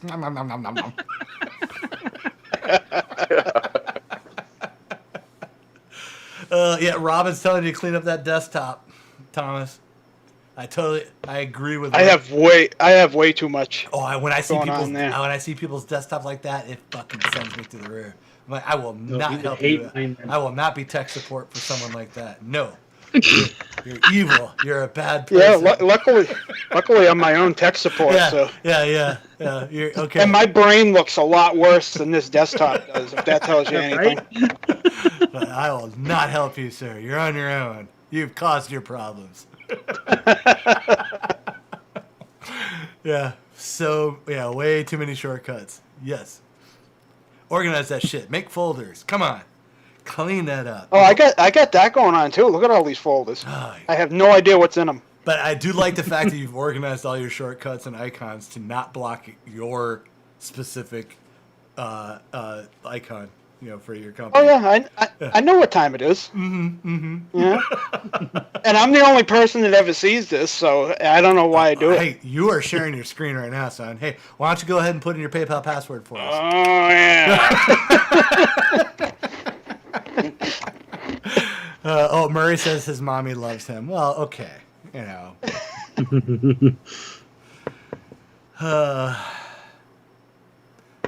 oh man, Danny said if I sent you a photo of my work desktop, I'd be your nemesis again. I may just block you forever. You're purposely, you'd hate to see mine. Being evil. Oh, yeah, when I see that, like, oh man, no, wrong, bad. If you just saw the desk I'm literally sitting at right now drawing, you'd probably want to punch me in the face. So just you're like a person that walks in with a nice pressed suit and wearing old tennis shoes. Yeah, yesterday's underwear. Yep. You know me. Uncouth Rooth. Chad said, come to Newfoundland if you want to experience winter and 12 feet of snowbanks. Driving around town here, you can't see the houses behind the snowbank. Yeesh. It's the reason I live in Florida, buddy. I left Wisconsin, so I don't have to see that shit. One of my most favorite parts of driving through Newfoundland is you're driving around in the summer or the spring, right? And you see these poles, these long poles that are beside the road, beside the highway, on the other side of the short 3-foot, guardrail. They got these long 10-foot poles that are standing up every 15 feet or 20 feet. And I was like, what's with these poles? Like, what's this all about? And then it occurred to Eric and I were like, holy shit, that's there so you can see the edge of the road when it snows. Yeah. Because the snow will literally get anywhere between 6 and 8 feet high on either side of the road. So you're literally like driving through the core of an iceberg almost, because the walls, you're just walled in by snow, and they actually have those posts to mark the road. Yeah, Charles has sent me so many winter pictures, and I'm like, yeah, here, let me take a picture of my outside real quick. Yeah. as I'm grilling or smoking something up here. Yeah. It's like I almost had to wear long pants today. It was so cold.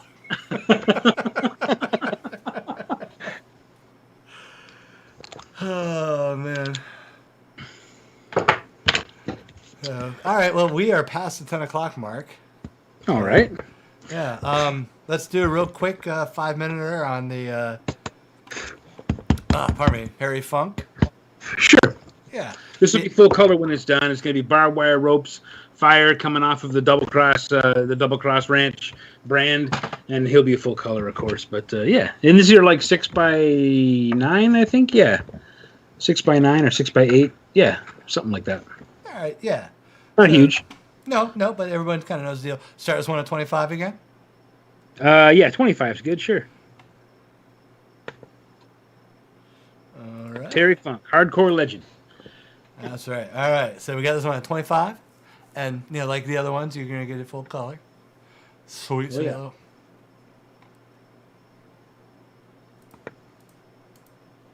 And Justin, if you're listening, I'll even let you bid on this one, since you're not joining us on the program anymore.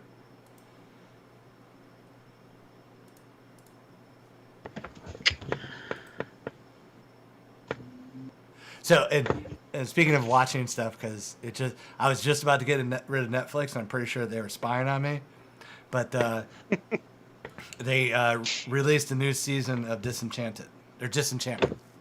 Oh, cool! Right on. Oh, fucking so good!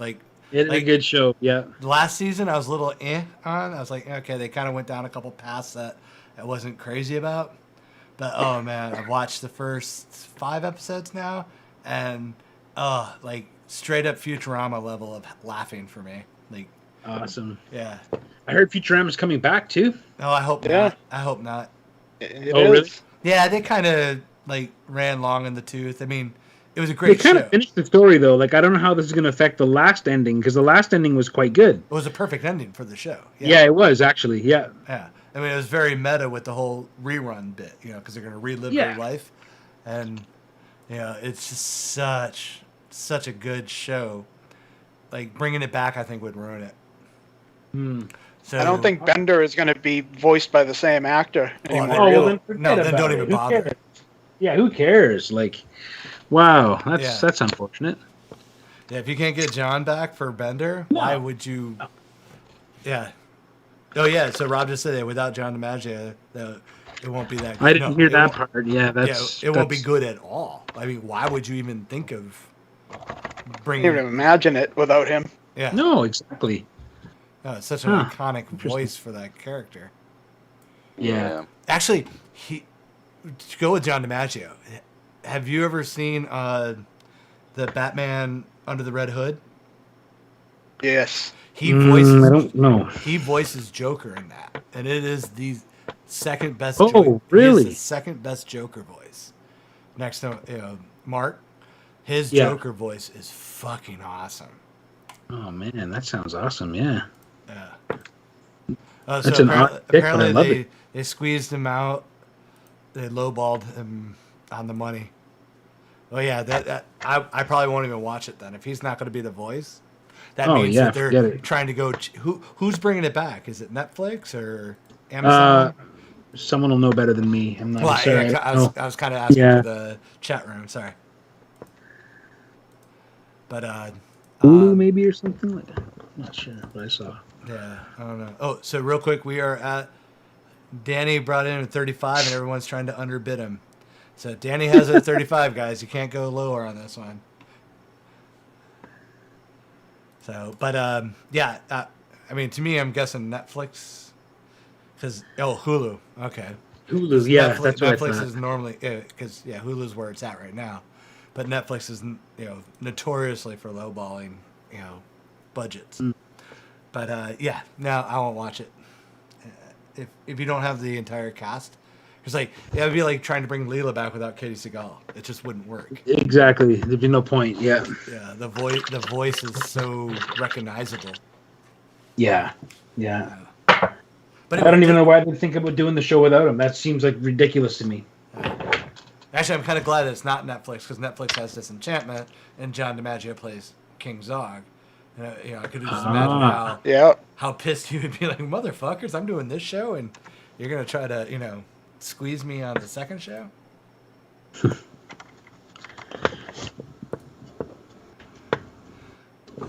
All right, we're at King of the Hill is coming back too, I heard. I heard that too, yeah. Is Hollywood just that much of a fucking... There's just no more ideas, I guess. Yeah, no more ideas. Yeah.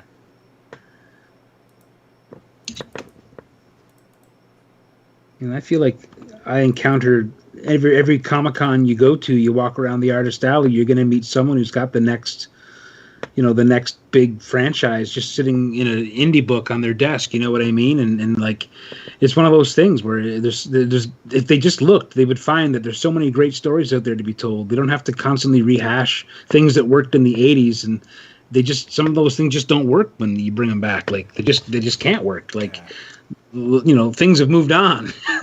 You know what I mean? Like it's, I don't know. Christ. Rob said Beavis and Butthead are coming back too. Yes, Jesus. I heard that as well. Yeah. So Tim just came in the last second here at $55. Sniping. From what I heard, the Beavis and Butthead is going to be what they look like now. So they're going to be old men. That's what everybody wants to see. I think I heard about that too. Yeah, I think I heard that they're going to be old. All right, so Tim, you got this at 55. Right on, Tim.